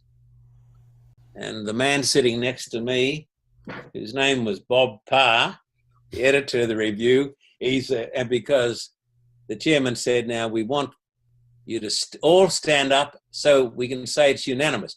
Bob Parr said to me, I don't know about you, John, but he said, I'm never going to do that. So when they said opposed, 4 of us stood up. Wow. Who were the other 2? You, Bob, and who else? Bob Parr, me, Eric Magnuson, I think, and one other person. And Bob Parr got fired soon after as the editor of the review. Then he got fired as president of Sydney Conference. Eric Magnuson basically had to leave Avondale College. And I don't think Norm was there, but I don't know if Norm was on that committee or not. I don't think he was on the division committee. But there were 4 of us. And I did it as a sense of pastoral responsibility, because first and foremost, I'm a pastor and I think of young people. And I felt that there were some unseen voters there. I think there was a very legalistic, perfectionistic group in the church, and their tentacles had reached into that committee. And I was to feel their fury when I became pastor of Wahroonga Church, where they would come, stand outside the meeting and hold up signs trying to boycott my meetings. So I voted against that. Someone has just written, was the other person Pastor Swanell? Ray Swanell? I'm not I sure. don't remember. Yeah. But he was a great guy, really great guy, Dr. Swanell. I applaud your integrity there, and I applaud your honesty with us today. I appreciate that very much. Did Parmenter or Tolhurst ever come to you one-on-one and kind of give you a little bit of a reprimand? No. Now, you see, once again, I fit in. I don't seem to fit in too many places. I don't fit in with the left wingers or the right wingers. I relate to that. I'm an evangelical, and I think a lot of stuff that people fight over just ain't worth fighting over. Athol Tolhurst was a very dear friend of mine. I heard him criticized on many occasions. I knew Athol from the time when we worked together in South New South Wales Conference. I knew him and I loved him. Now, I know some of Des's friends thought Athol was like the Antichrist. No, Athol was an absolute born-again Christian, earnest child of God, but he loved the church a great deal, and he felt that Des was attacking the church. So Athol reacted. Athol became a member of my church at Wahroonga. Athol didn't always agree with everything I preached because my preaching did polarize the CBs. They would have hung me up to dry from the flagpole, but I tried to show them love and compassion because I believe that Christianity makes us nice people. If it makes us sour, critical, nasty old people, I don't want to have anything to do with it. Amen. And when I was the pastor of that church, we had at least 500 young people coming to church. Yeah. And before I got there, the church had had a terrible fight with the Sydney Adventist Hospital. Yeah. And it had insulted the leaders of the Adventist Hospital. So I made the chaplains assistant pastors to me. Tom Ludowisi, who led me to Christ, he was one of the pastors. I went out and I saw the leaders of the hospital, all came back to church with tears. They said, we've been treated so badly. They had been. Then I gave the hospitals a segment in the church service every week that they could talk about what the hospital was doing. We had 500 young people in church. I took them 1 year to Manila, took about 80 of them to Manila. Next year, and this was Beverly's idea. And what year was this again? Your Wahroonga years? 84, 85. Right. And then we took them to Kingston, Jamaica. I'm talking about big campaigns. You know, the young people had never seen anything like it. They'd been told by their parents. And some of the fuddy-duddies, it doesn't work. Yeah. So we take them to Kingston, Jamaica. We have 20,000 a night. But since then, we've had up to 150 and 200,000 people a night. But in some places, glory be to God, we've had the biggest audiences in the history of Christianity of those nations. Yes. In hundreds of thousands of people. And what wonderful memories for the kids you took to be a part of it too. Well, some of them became ministers and they never forgot it. They never, because some of them still contact me. In Manila, took them into the prison, took them into death row, where I preached to young men about to be executed and took them in and baptized them. Now, that's a lot. Now, some of these people who are all in theology, it'd be good if they did a bit of this. It'd get them out of their stuffiness, because too much theology makes you very stuffy. And then I went into a prison in this big prison, and the guards left us at the gates. They said, we can't come in with you. It's too dangerous. When I got in, there was blood all on the ground. But off you go. Where people were killed here. Wow. And we baptized hundreds of people in that prison. But the best baptism I think I've ever had was these young men about to be executed. Yeah. As terrorists. So we had a ministry like this for young people. One of the biggest compliments the young people of Wahroonga Church gave me, they officially presented it to me, was a big picture of a monkey. And it had my name on it, and under it said, our fearless leader. Then one of the biggest compliments was that the staff of the Adventist Hospital took me to dinner at the Sydney Opera House, because we brought unity and love. And so I'm against this dodgy, cold, pharisaical, only theology, and I'm right and you're wrong. I'm perfectly prepared to tell people I'm probably wrong I'm sure I'm wrong on many things and have been, but I'm not wrong about Jesus. I'm very dogmatic about that. Yeah. Now My second last. Yeah. Just as a quick aside, are you on the church payroll now, or are you just fully independent ministry? Fully independent. I get my credentials from the Pacific Union Conference. Yeah. How and why, I sometimes wonder. But I'm totally orthodox with... Yeah. And I was the preacher at the 1988 Minneapolis Conference. I mean, goodness me. Keynote speaker at the 1988 Minneapolis Conference. And they preached at the New Orleans Yeah. the New Orleans, as the Australians say, but the New Orleans Yeah. General Conference in the big Superdome. I preached there. And you've been on 3ABN as well. I think you're embraced by a wide variety We're of on Adventists. 3ABN for 6 full hours a week, and we're probably the longest lasting program on 3ABN. Yeah. We're on 3ABN in Australia on Friday night, Sabbath morning, and Sabbath afternoon. Mm. And we get, for evangelism, people say, oh no, well, people have said to me, well, you know, you're done for now because you're running a sort of an independent ministry and nobody's paying you.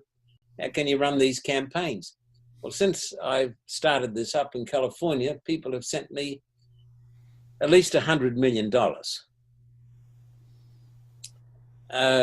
That's why we have accountants and we do it properly, and we have audits which are squeaky clean. But we have put millions and millions of dollars into evangelism. We have built more churches in Russia than the General Conference or any other organization combined. Mm. Do they answer back through your independent ministry, or do they then you let them go and they answer to the church? No, they don't answer to me. I don't run a church. When we baptize people, we try to teach them the gospel, and then we baptize them and we send them to Adventist churches. Okay. And sometimes we start up new Adventist churches. Yeah. Yeah. We start up evangelical new Adventist churches. Yeah. Because as Vadim Budov told me in Russia, if you send them to some of the old churches, they'll get picked to death by the hens. Yeah, so that's a good idea to start. Yeah, so, you know, this is because of the self-righteousness, and we are the only people, and if you don't see it my way, you're going to go to hell. I don't believe in any of that stuff. Mm. And maybe it would be a very effective model for the actual church leaders to take. And that leads into my next question. Because, I don't think they're going to ask me anytime soon. Because people, they should say, yeah, you're allowed to have a church that's a bit more liberal, and you're allowed to have a church that's a bit more conservative. But they seem to be holding their mouths a little bit closed because of my next question. Yes. But before that next question, someone's just said, you guys could be twins with our... just tell him I take that as a personal insult, because I would never have long hair like that. I mean, my hair's got to stop here. No, I think you need to keep it growing. You know, I know what the Torah says, how long it can be. You're following the Torah, yeah. Yeah, and you. I'm following the New Testament. No, I'd be happy to work with you any day. It'd be an honor. So with the compliance document, I think a lot of the leaders are too scared to say, yeah, why not have a little bit more of a liberal church here and a little bit more of a conservative church there? As an observation, what are your thoughts on the compliance document and how effective it will be? Because 6 unions have already been warned. The next step is reprimand. The next step is loss of job. Yes, well, I agree with the church's leading historian from Andrews University, who's now retired, and probably the person who spoke at more general conferences than anybody else, and the most published author, Adventist author, since Ellen White. You know of whom I'm speaking?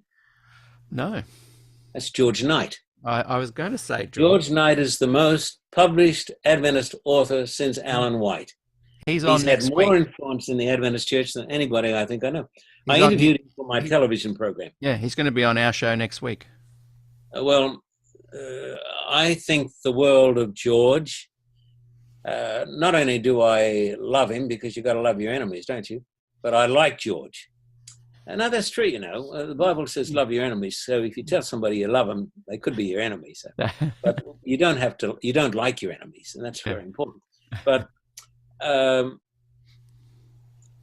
George wrote out a number of articles that I read that he sent to the union conference presidents. I mean, these things have been published. I don't know if Spectrum published them. I don't remember now.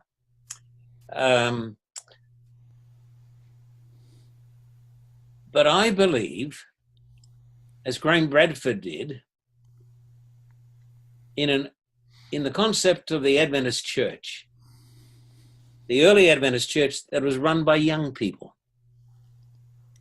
you didn't have to be over 60 or 70 before you were considered worthy to speak.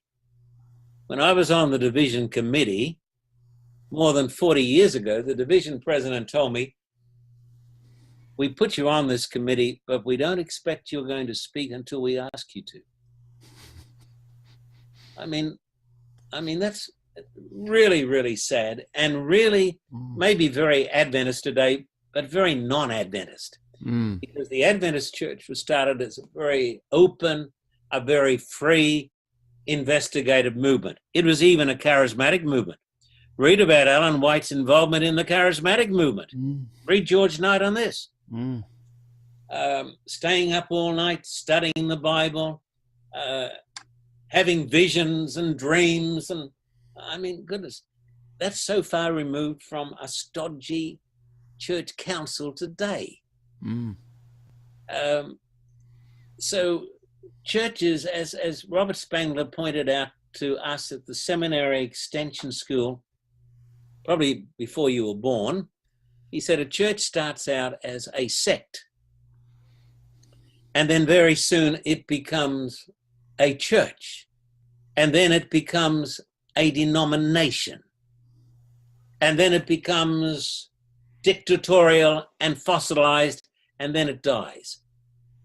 And so I think the Adventist church is going through a phase today that Ellen White, now we quote Ellen White whenever we can find something that suits us, you see.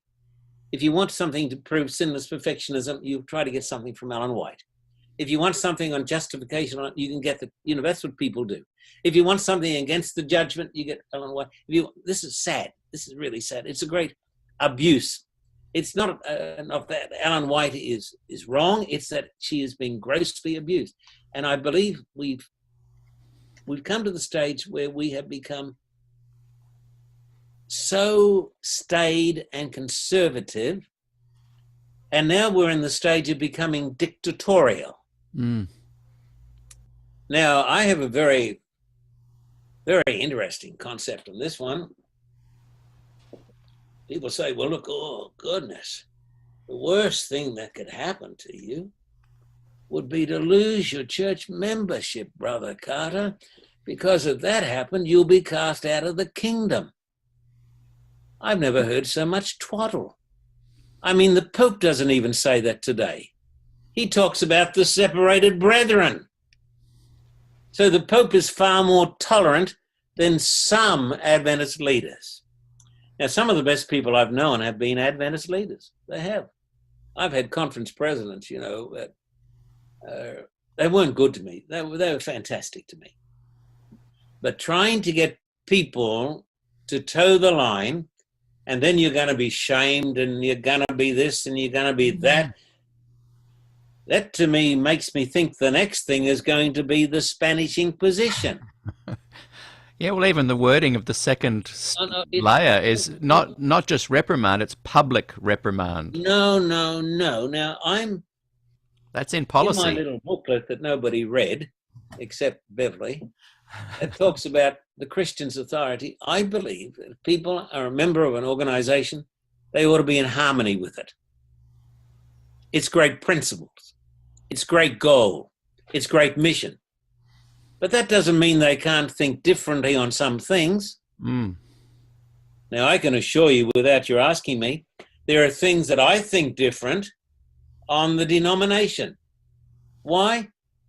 Because I think for myself, and I read widely, and I've brushed shoulders with some very, very great scholars. So I know a lot of stuff. I'm not going to be browbeaten by anybody. There should be room in any church for diversity of opinion.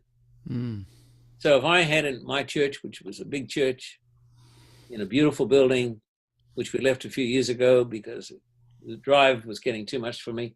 After driving 800,000 kilometers around Los Angeles, we moved out here. In my church, if somebody came to me and they said, look, we're not quite sure about this, done.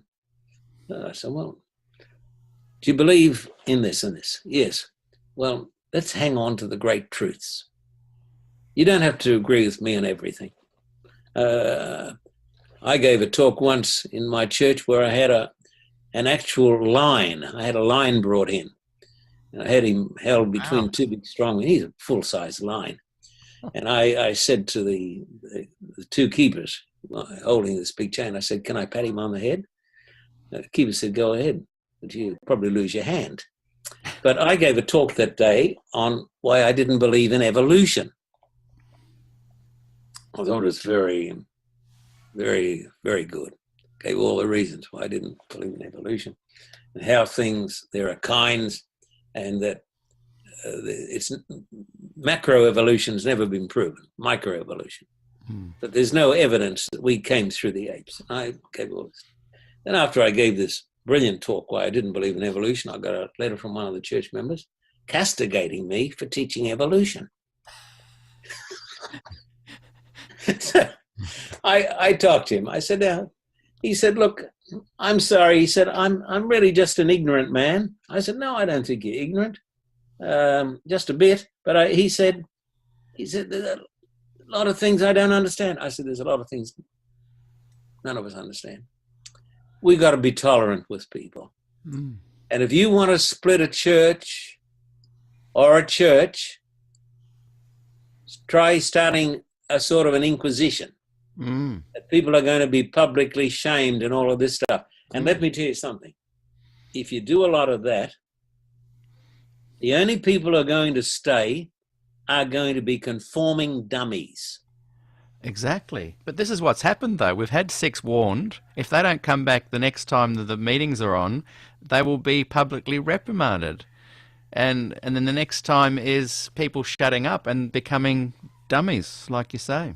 Well, how do you stop this happening? I don't think you can. I think only it's been approved by the World Church and all the rest of it. But people come to me and they say, well, of course, when the whole church agrees, or majority, that's the voice of God. I say, no, that's poppycock. No, that's just because a church organization says it is so doesn't make it so. That's what even the Catholic Church doesn't give me that ballyhoo. So I believe in conformity on the fundamentals. I believe in that. If you can't conform on those things, but a number of years ago, you couldn't get ordained if you had a beard. Now, then there came a time you couldn't get ordained if you had a beard. There's a time once you couldn't get ordained unless you had long hair, so you looked dignified. And then there was a time you couldn't get ordained unless you looked like a skinhead. As Murray Vanden said, there's a time when you couldn't get ordained unless your tie was this wide. But when those are more superficial. When you can't be ordained based on your gender, and it becomes a compliant compliant point that you have to agree on, or you'll lose your job. Well, of course, the problem is this. Now, I live in a radical part of the world because the North American division has gone against the General Conference. And a few miles from my home here in Westlake Village is Pacific Union Conference. They've gone against the General Conference too. Now, I have given a whole sermon on the ordination of women, but I couldn't put it on any Adventist network. They wouldn't play it. I didn't try to get it on any Adventist network because I didn't think it was worthwhile trying to polarize people. I think, you see, I have been to China. Yeah, my wife says, just go ahead and do it. And my wife is not a liberal. She's a godly woman. She believes in the ordination of women, and so do I, of course. I believe this. When I was in China, when I say China, I should have said Hong Kong. I was asked to address the pastors from the inland of China. What a privilege. They came to learn from me, for heaven's sake. When I listened to them, I wanted to learn from them. There's a beautiful young woman there. I said to her through the translator, you're a pastor? Yes. You been ordained? Yes. I said, praise God. All right. Pastor, how many church members do you look after? 30,000. That's in your church. Yeah, I have 2 assistants. These 2 beautiful young women. Wow. Young man comes to see me. What do you do? Almost said boy. He looked about 10. Young Chinese guy, probably 23 or 24. He said, please come and talk to my people. I said, how many young people do you look after? He said, 10,000. And so we won't ordain these women. Who cares? God's ordained them already. Are they And the officially Chinese ordained? government has accepted it. Is their ordination recognised by the GC? No, but it's recognized by God. So why aren't they being warned? Well, I think the American church or the General Conference doesn't have any control, thank God, over the Chinese church. Oh, It's completely independent because the Chinese government says it is going to be so. I see. I believe in letting God let. Now, Paul says, can we forbid water that these Gentiles should be baptized? I say, can we forbid ordination that these women should be ordained? But I don't even believe in ordination as it is practiced by most Adventists. No. I only believe in talking about ordination when it's used as a weapon. You see, the word ordained is the Greek word is appoint. It's to appoint. He appointed 12 that they might be with him, that he might send them forth to preach. Whereas Adventist leaders have used it as a woman cannot be appointed and sent forth to preach. If you say that, you're almost committing the unpardonable sin. Yeah. Ordination, the appointment of women, are separate to the way ordination is used as a separating suppression tool. And the president of the European division said, what we do is more Catholic than Protestant. And he said exactly what I'm saying now, the appointing. But he said, I go along with it because I don't want to be different to the rest of the church. He said, I believe the church is wrong on this, but I will conform. So he's not going to get disciplined. Who was that? Well, I won't say his name. No, sorry, I thought you had. Sorry. No. A guy from Europe. He was the president. I don't know if he's still the president. Beverly says he's retired. But he said he believed in the ordination of women, but the church has spoken, so whatever the church says. I think it's very dangerous. I believe in George Knight. I don't believe in all of these disciplines and so forth to force conformity. I don't believe Christ is in it. Are you worried that by saying that you might lose your 6 hours on 3ABN? No, why should I worry about that? We pay to be on 3ABN. We buy time. 3ABN have been my very, very good, sincere friends. I'm good friends with Danny Shelton, all the people. I love them there. They don't agree with my stand on the ordination of women. I've told them what I believe. They don't agree with it. Have they got the right to have a different viewpoint to me? Absolutely. Right. They're sincere in what they believe. I know the women who on 3ABN, they don't believe it either. But I don't believe, having said this, Peter, I don't believe that women's ordination is a big enough issue to split the church. Christ is a big enough issue. The gospel is. And a woman today, if she wants to, can go out and preach the gospel, but she won't be called pastor. And I say, so what? When I was in Ukraine some years ago, and Beverly has spoken to huge groups of Russian people and preached to them. For heaven's sake, she was appointed by God to do this. The president was Pastor Murgar, who became my close friend, been in prison during the days of the communists because of his faith. His wife was an absolute saint. Now, I was running this great series in the great city of Kiev, which is one of the great cities of the world. Many soldiers came, and a colonel who was in charge of the troops from that part of the world and said to me through the translator, will you come out and bless my troops? I said, well, you think I'm like a priest? He said, yes, but better. I said, well, I guess I'll come out and bless them. So I came out. What I had to do, I had to stand up the front on the dais, and all the troops marched past with a big band, marching with their legs up like this, with jackboots. And I had to stand with the colonel and salute. I thought, if anybody in Australia sees me with this, they'll never forget. They'll laugh forever. So I'm standing there taking the salute. And then after that, the colonel said, now you must preach to them. I said, good-o, come on. So we go into this huge auditorium. I get up and preach to them for about an hour and a half. I preach on the fact that there's a creator. I preach on the fact that God came down in the person of Christ. I mean, I'm not even talking about astronomy, archaeology. I'm straight into it. Preach on the cross of Christ. I have an altar call. I'm the only minister who's ever been asked twice to preach to the KGB in Russia. I've preached to the KGB, thousands of them. I've got awards here on my wall from the leaders of the KGB. I've had altar calls to the KGB. I've almost been killed by the KGB, being crushed by people coming forward in altar calls. Are there pictures of this? Yes, of course there are pictures of this. But in Kiev, after I started preaching there to them, they said, we want more. What are we going to do? I said, well, we're going to get a lady to come and preach to you.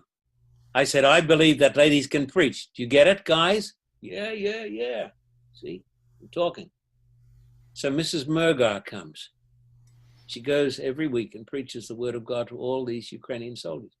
We baptized in that campaign one of the audience there who came to my meetings, who was in charge of teaching atheism during the days of the Soviets.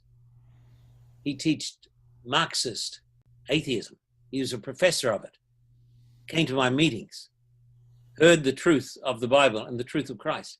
I baptized him. I've got a little cross he gave me from the leader, the man who taught atheism. People say evangelism doesn't work. How dumb they are. Doesn't work for them. Where have they been? Probably haven't been out of Woolloomooloo. But where God works, God can work. We need to step back and stop being such dummies and let God work. And our church system today is not set up to let God work. Our church system today is to set up to dictate to people and discipline the people. We need to let God work. We shouldn't be trying to bring uniformity and conformity. Now, so I believe that if God appoints a woman, you can forget about getting official approval from the church in Washington. But after listening to those Chinese pastors, they said to me, we want you to come and teach us. I said, no, my sweets, I want you to come and teach me. You've taught me more than anything. There are about a dozen women pastors. The women pastors carry the weight of the work in China, women pastors, not the men. We had the sweetest fellowship. I was touched by them. You know, I was overwhelmed by their kindness and their sincerity and being filled with the Spirit. So the church ought to say, we're going to let God work. And, you know, there comes a time when people start to think they're almost too big for God, and they're going to become little popes, and they're going to start to dictate. We ought to be very careful about that, because God is not dependent upon any committee or any organization to finish his work. It says in Romans, he will finish his work. King James Version, another translation. A short work will the Lord make upon the earth. God will do it. He's not dependent upon the Adventist church, upon you or me. And so, to answer your question about 3ABN, no, we have the greatest relationship. They know what I think and what I believe, and I've been on there longer than anybody else, and I think they respect me. They came with me to Russia. Let your audience know this, Peter. The biggest Protestant building in Russia was built and is owned by 3ABN. Bigger than the Pentecostals, yeah. Bigger than the Adventists, yeah. Bigger than everybody in the city of Nizhny Novgorod. It was founded after the great campaign in 92, where we baptized almost 3,000 souls. That campaign happened because Danny Shelton came to me and he said, I want to work with you. Let us be partners. He helped me raise the money. Nobody else helped me. I won't hear 3ABN criticized. They came to the aid and raised money. Dr. Julia Ukana was baptized. I baptized her. She's in charge of God's work of the great 3ABN television center in Nizhny Novgorod, the biggest show, Protestant show in Russia. I baptized her. She's the sister of Boris Nemtsov, who could have become the president. Have you heard of Nemtsov? Yeah. Nemtsov was my friend. Well, it's been in the news recently. Nemtsov become the president, but Yeltsin, after Yeltsin gave him the kiss of death and made him one of the speakers of the Duma, and then Putin came on the scene. But I explained the gospel to Boris and the truth of the separation of church and state. I've been to his palace. I have gone into his audience chamber where the Orthodox Church was waiting in their robes, and the whole cabinet of the Russians. And when I came, they stood to attention. They stood up to attention, a whole lot. I brought in my little team, including Danny Shelton. And we sat down. He said, now, what have you to tell us? And I sat opposite Boris, who became my friend. And I explained to him the great truths of democracy and freedom, separation of church and state, and the gospel, and the story of the Bible. And he said, I've never heard anything like this. I talked to him about 3 or 4 hours. And then when the meeting was finishing, a beautiful young woman came in. And he got up and he said, oh, Julia, my sister. She said, Boris, I've come with a message. She said, this man is from God. He says, why do you say that? Well, I had there a heap of letters that the Russians had written to me, this high. I gave them to the governor. She said, you'll see my letter there. I can see it on top. She said, I've gone to all of Pastor Carter's meetings. She said, when he preached on the Sabbath, I rebelled. I went home and prepared the meat. I prepared the meat. A bone went up my fingernail. She said, everywhere I went this week, I preached every night for 6 weeks. 2 or 3, up to 4 sessions a night in an auditorium seated 6,000. That's why the Russians said, this is the coming of John the Baptist. She said, my finger got festered. Everywhere I went, my finger said, remember the Sabbath day to keep it holy. And so we baptized her, and she, with her team, whom we baptized every one of them. And this was a partnership with 3ABN and the Carter Report. Now, 3ABN gets criticism from the liberals and the conservatives. They're independent Christians. They're from Southern Illinois. I think they're very good people. They're my friends. Goodness me, they put up with me. So I believe very much in the gospel of tolerance and kindness. And you don't have to think everything that I think to get along with me. Yeah. And that's why Des and I got on well. Yeah, I like it. And you've kind of possibly, I think, answered in our whole interview my last parting question. Oh. And just a quick thing about 3ABN, Danny Shelton came to Kurumbong a number of years ago, and I owned the music shop at the time. Yeah. And one of his representatives came in and said, look, we need a guitar. And so I loaned them my actual guitar. Danny's good on it. Danny called me the other day for an hour and a half. We discussed some theological questions. But well, he preached that weekend, and he used my guitar, and they had like 900 people turned up to the Memorial Church. And as a direct result, they raised, I think, $3.5 million and built the 3ABN Australian office, which is just 5 minutes down the road. Well, and they're lovely people, really lovely family kind of run business. Yeah, I've been to 3ABN up there at least 40 times. I mean, it's a pain. I've got to drive to LAX, then I've got to fly to St. Louis, then I've got to get in a car and drive for hours. It's right out in the bush. It's a full day getting there and a full day getting back. And then I do a live television program. I don't have to agree with them on everything. No. I don't have to agree with them on women's ordination. Yeah. We agree on Christ and the heart of the three angels' messages. And on our television programs, we present many, many great truths. Hope Network wouldn't have the Carter Report. We were on for a while on Hope. Interesting. We were on Hope in America because people go to the GC and I'd be shouting down the halls of the GC. Hope would be on. I was on in Australia. Yeah. But they consider that I preach controversial topics such as believing that the papacy is in Bible prophecy. So Hope will not have me because they consider I'm a liberal. They won't have me because they believe that I believe too much in Protestantism.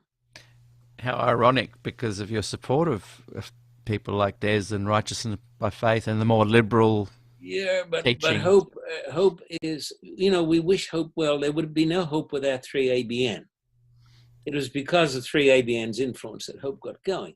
I wish Hope much success. I can only say nice things about them. And the person who runs Hope in Australia, Wayne Baum, he's the greatest saint. Yeah. I don't know a better person than Wayne Baum. His wife in charge of Hope. His wife's amazing, and sorry, no, I misheard you there. Sorry, say that again. You're saying Baum. Lovely guy, lovely guy. Carol, his wife. Yeah. They're remarkable. We work together in the Solomon Islands. They're tremendous people. Yeah. And so my approach is somewhat non-Seventh-day Adventist in some ways, because I don't demand perfection of everybody. I don't demand perfection of 3ABN. Fortunately, they don't demand it of me. I don't demand perfection of the General Conference or any of those people.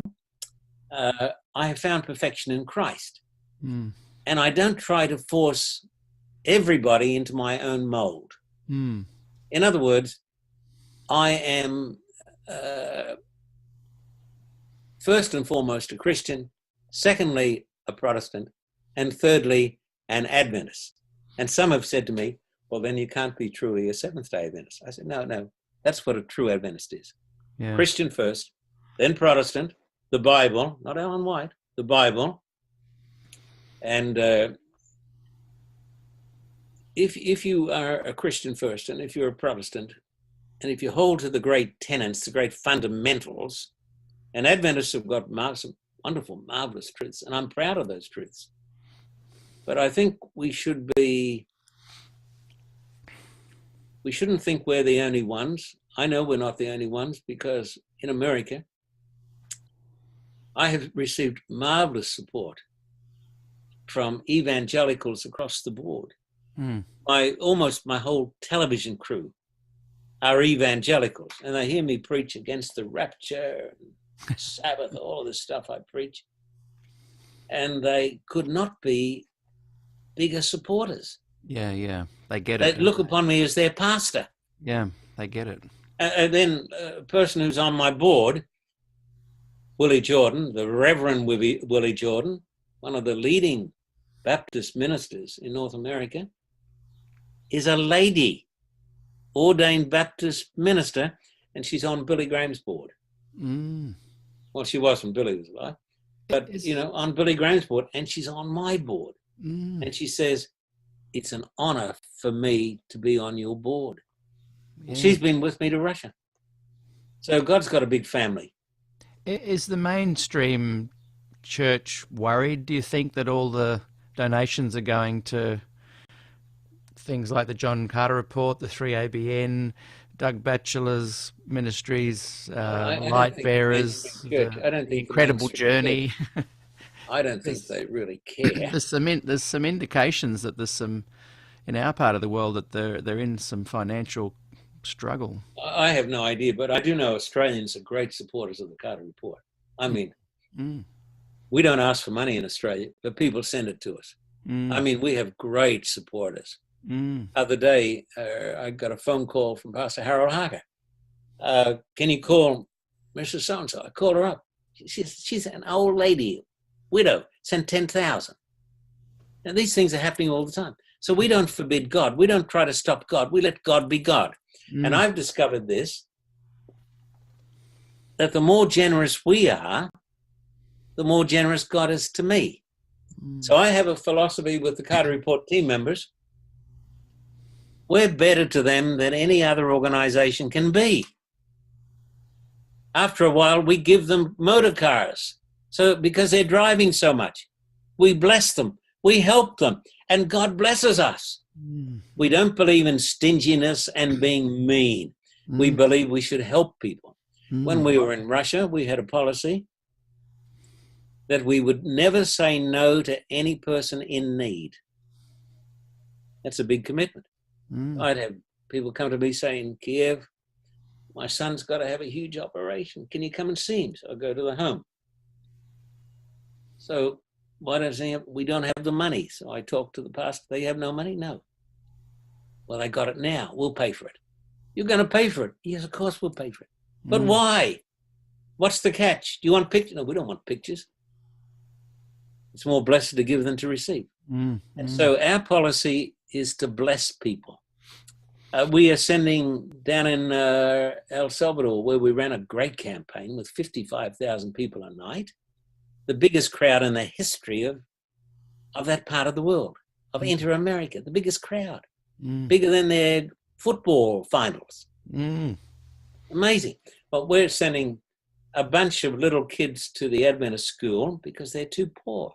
We're paying for their uniforms and their shoes. People say, you know, what benefit? And of course, there's no, but we're helping them. Then the kids were so poor, I found out they've got to have uniforms. I said, we'll pay for the uniforms. Can you afford it? I said, of course we can. Yeah. We're millionaires. God blesses us. In India, where my son goes like a great martyr because he puts his life at risk, over there, and it's true, he goes with his life at risk. We've employing people over there in India, Indian pastor, his wife, others, and we're putting about 60 untouchable little girls through a Christian school. Otherwise, they're going to end up prostitutes. So when David goes over, they've got banners hanging from the roof of the school. Bless you, thank you. You know, is what we do. Besides preaching the gospel, we try to help people. But in Russia, we had a policy, and every Adventist minister we met in Russia in those days, we would give him, every minister we met, we'd give him a month's wages. What for? Well, isn't this going to make it easier for you? Here's a month's wages. You know, you got children sick. When we were over there a couple of years ago with Julia, we ran a small campaign because you're not allowed to run campaigns in Russia anymore, but we got permission from the Kremlin to run a campaign. I was on Russian television, speaking on Russian television every night. We had permission from the Kremlin, from Putin and co. And after we had done this at the Big 3 ABN Center, all these young people, all these girls, young women, when I say girls, you know, 25, 30, they're girls to me, all these young guys, I said to Julia, what do they need? Winter's, you know, snowing outside. I see they don't have good coats. She said, I know that we can't pay them enough for coats. What about boots? We can't pay them enough. We've got no money. I said, well, you got it now. Yeah, every girl here gets a new coat, a big coat. And every girl gets a beautiful pair of leather boots. And what do the guys need? Well, they're so skinny. Well, we'll get them big overcoats. We'll get them boots. So we gave that to all of those young people. I love it. Yeah. So, no, I can't stand stingy people. I can't stand the Pharisees. I can't stand tight people. Since we've had this philosophy, and since we've had COVID-19, when we, you know, we're producing two new programs every week here. without any people on the cameras. We've got them set. Mm. And they can do everything from the control room. So instead of having a crew of 20, I'm down to 5 people. Nobody in the room with me. Nobody. And they say the programs are very, very good. But during COVID, people told us, you're going to go broke. Nobody's going to send money. Our offerings have doubled. We're getting double offerings. But let me say to everybody, Peter, Des was not a conformist. Des didn't expect everybody to believe everything he taught, and I didn't. I disagreed with Des on some prophetic points. I didn't agree with Des on the 70 weeks. Graham Bradford and I spent hours talking with him on this, and we personally think that we won the argument. That's saying something with Des. So we didn't agree with Des on everything, but who cares? We agreed with him on Christ and the gospel, and that the Lord is coming soon. Yeah. That we're in the last days. There's going to be a resurrection, and the saints are going to go home to glory. Goodness me, if people can agree on this, anything else is somewhat of a bit of an obscenity. Yeah. Look, that's what you've just said there is just fantastic, and certainly resonates with a lot of people that are watching as well. I'm lit up in glory now. Oh, there we go. Yeah, the lights nice. on. I've been sitting here. The sun has gone down. The sun was going down and you were The shading. sun has gone down and my stomach is rumbling. And my We're- super we're- wife, We're going to let you go. who's we're- taken care of me all through these years, has told me that she's making some bean soup, Oh, my favorite. lima bean soup, We're, and some bread from Trader Joe's. It's called Ezekiel bread. And I will you're go making down me hungry now. and I'll have the repast of a king. And let me send my greetings to all the viewers, to Yeah. Jill and all of Des's friends, and say this, that because of Christ and his love for us, in spite of our imperfections and our terrible lack of knowledge of theology, doesn't matter a great deal, we're going to be with Christ in paradise. And we believe with great confidence that we'll go walking with Des again. But this time, we'll probably be able to keep up. God bless you, Peter. Hey, John, thank you so much. All my questions have been answered, and we wish you well and look forward to crossing paths with you again one day. Let me say this to you, Peter. What Yeah. we say at the close of every big altar call, when you've got, say, 10,000 people down the front weeping, and I've seen it in some places, 60,000 in an altar call. You know, I meet these silly people, they say, well, you know, that people think because they can't understand it, that's not right. That just shows that they're sort of dumb. I mean, that's not their fault that they're dumb. They just need to have some experience with God. But after a big altar call with 60 or 70,000 people down the front, Hindus and Muslims worshiping God, I say the prayer of Moses. The Lord bless you and keep you. The Lord make his face shine upon you and be gracious unto you. The Lord lift up the light of his countenance upon you and give you peace this day and forevermore. In Jesus' name, amen. Amen. And thank you, John. Thank you to Beverly. And we look forward to crossing paths again one day. Yeah. God bless you, Peter. I got a house out in Australia. Ah, well, when you're over, let me know. What do you do, Peter, for a living? What do you do? I'm a musician. Full-time musician. Well, until COVID. All the gigs suddenly went, all from here to Christmas, gone. You folks have got it good in Australia. Here, it's very, very difficult. Yeah. And we know people now who are dying around us and the hospitals getting filled up. We pray. We wanted to come back to Australia 3 months ago. You can't get back now. No. But we hope we can get back if this thing will only die down a bit. But it's not dying down. It's like a raging inferno. Well, we're Peter. thinking of you guys. God bless you, Peter. Till next time. I'm going to turn off the lights. Bye-bye. See you later. Bye-bye. And there we have it. We're back in 2025 now. And that was a very interesting interview there with Pastor John Carter. I've been sitting here reading your comments, dying to bring some of them up on the screen, but I thought I'll just let the episode speak for itself.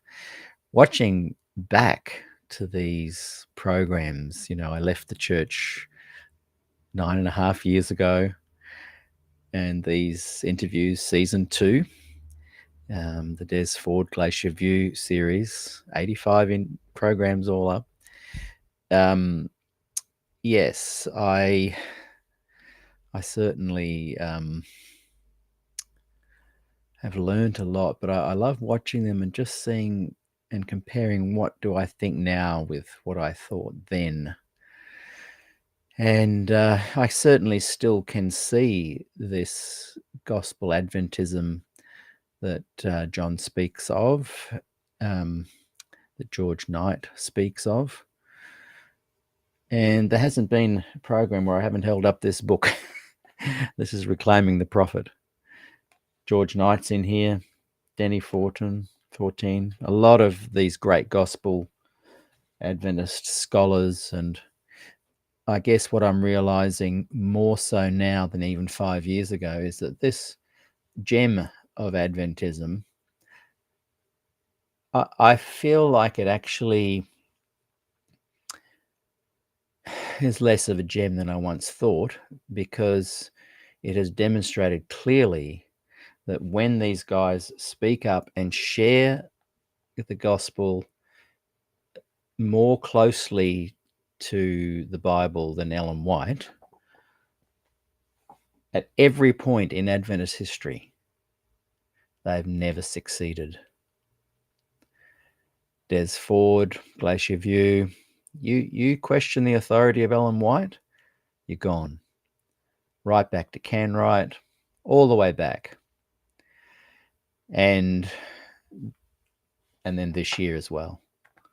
Within days of these guys, the gospel Adventist guys, within days of, Larry Gerrity is on this one. He's one of the champions of a more open, broader, big tent kind of Adventism. My point is that, yes, it does exist, but whenever it tries to have a broader influence on the church, it gets squashed. And within days of this book being released, it was cancelled. And I think people like John get to breathe the good news of the gospel into whatever they're doing. And in many ways, to do that, they have to be very careful. Like he was talking about the Sabbath and the law. It's one of the reasons why he's an Adventist, because they are keepers of the law. But I don't think he would see that law keeping as salvific. So there's a very subtle difference in the gospel Adventist view of the law, the Sabbath, the keeping of it, etc. But they have never succeeded within the Adventist church, ever, to a level where its secret members can feel a sense of home and acceptance. They often say, in my church I feel accepted, etc. Yeah, well, only if you have watered down your version of it, only if everything you say doesn't threaten Ellen White in any way. And I had an interesting chat, I think it was Lloyd Grolleman the other week during my program with Ben Tavo. I can speak my mind. I can speak up my truth. That's not the point. Collectively, you can't. People like Lloyd and Ben and the 5 people I've had on the show in 5 years, that have expressed openly their more diverse views of the Adventist gospel, the ones that are employed, they are that can speak freely, they are the exception to the rule.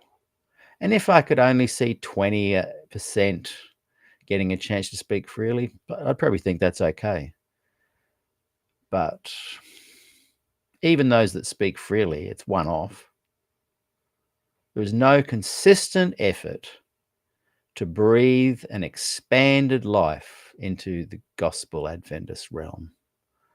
Only behind closed doors, one-offs here and there, or by people like Stephen Beagles who aren't employed by the church. So, yeah, there we have it. So I look back and I see the changes in me over the 5 years.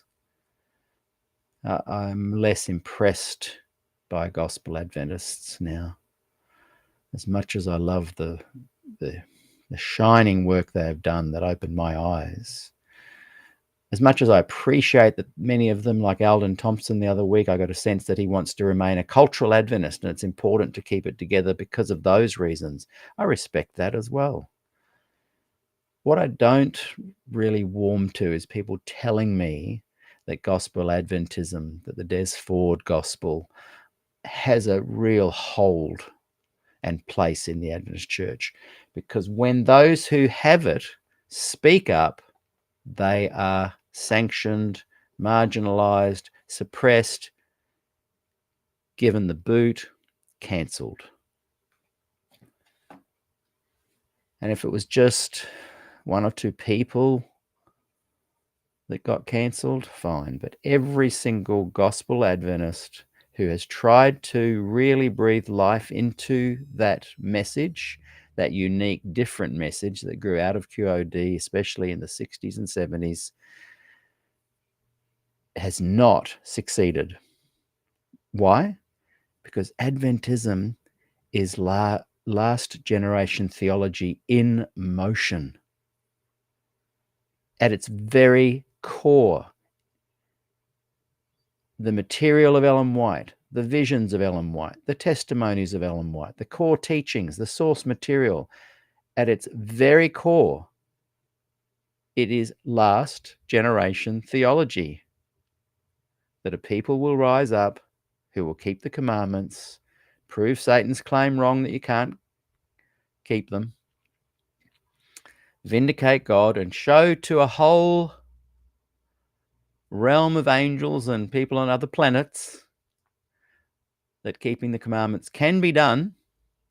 And it has to be last generation because it's going to, Ellen White teaches that it's people at a certain time, post probation closing, pre-second advent, a short time period where a generation of people will demonstrate that they can keep the commandments without Jesus as an intercessor. And you can be a gospel Adventist and tell me till you go blue in the face that that's not your Adventism. Fine. Share with me your Adventism. Shout it loud and bold and proud and see what happens. You will have no impact. Why? As I said, because the mothership, the main Adventist reason for being, the main movement, at its core does not support gospel Adventism, Des Ford Adventism. Ron Kelly said it really well when I interviewed him. The new theology of gospel Adventism unravels core Adventism. So thank you for watching, and thanks, John, for saying I'm right on that point. I appreciate that. Sir Nilo points out that Ellen couldn't get her doctrinal story straight, and that's why all sides can use her. That's right. But the general gist of her teaching, as Sir Nilo would agree, is, you can support diversity, but you can't touch the pillars. Exactly right. Well said, sir.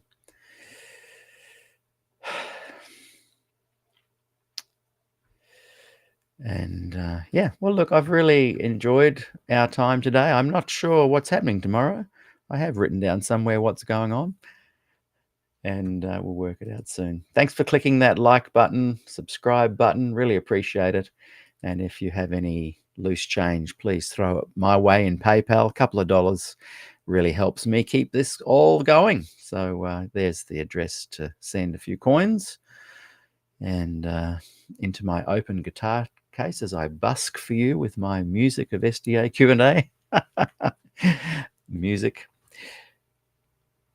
Until tomorrow, and until our third meeting of the week, our Good News Fellowship this week is with Jimmy Giles. I cannot wait. I love when he presents. And it's really a great time for us to just gather and look at the gospel. And it's a small group, but it's a valuable and meaningful one. Until we meet again, have a beautiful rest of the day. See you later.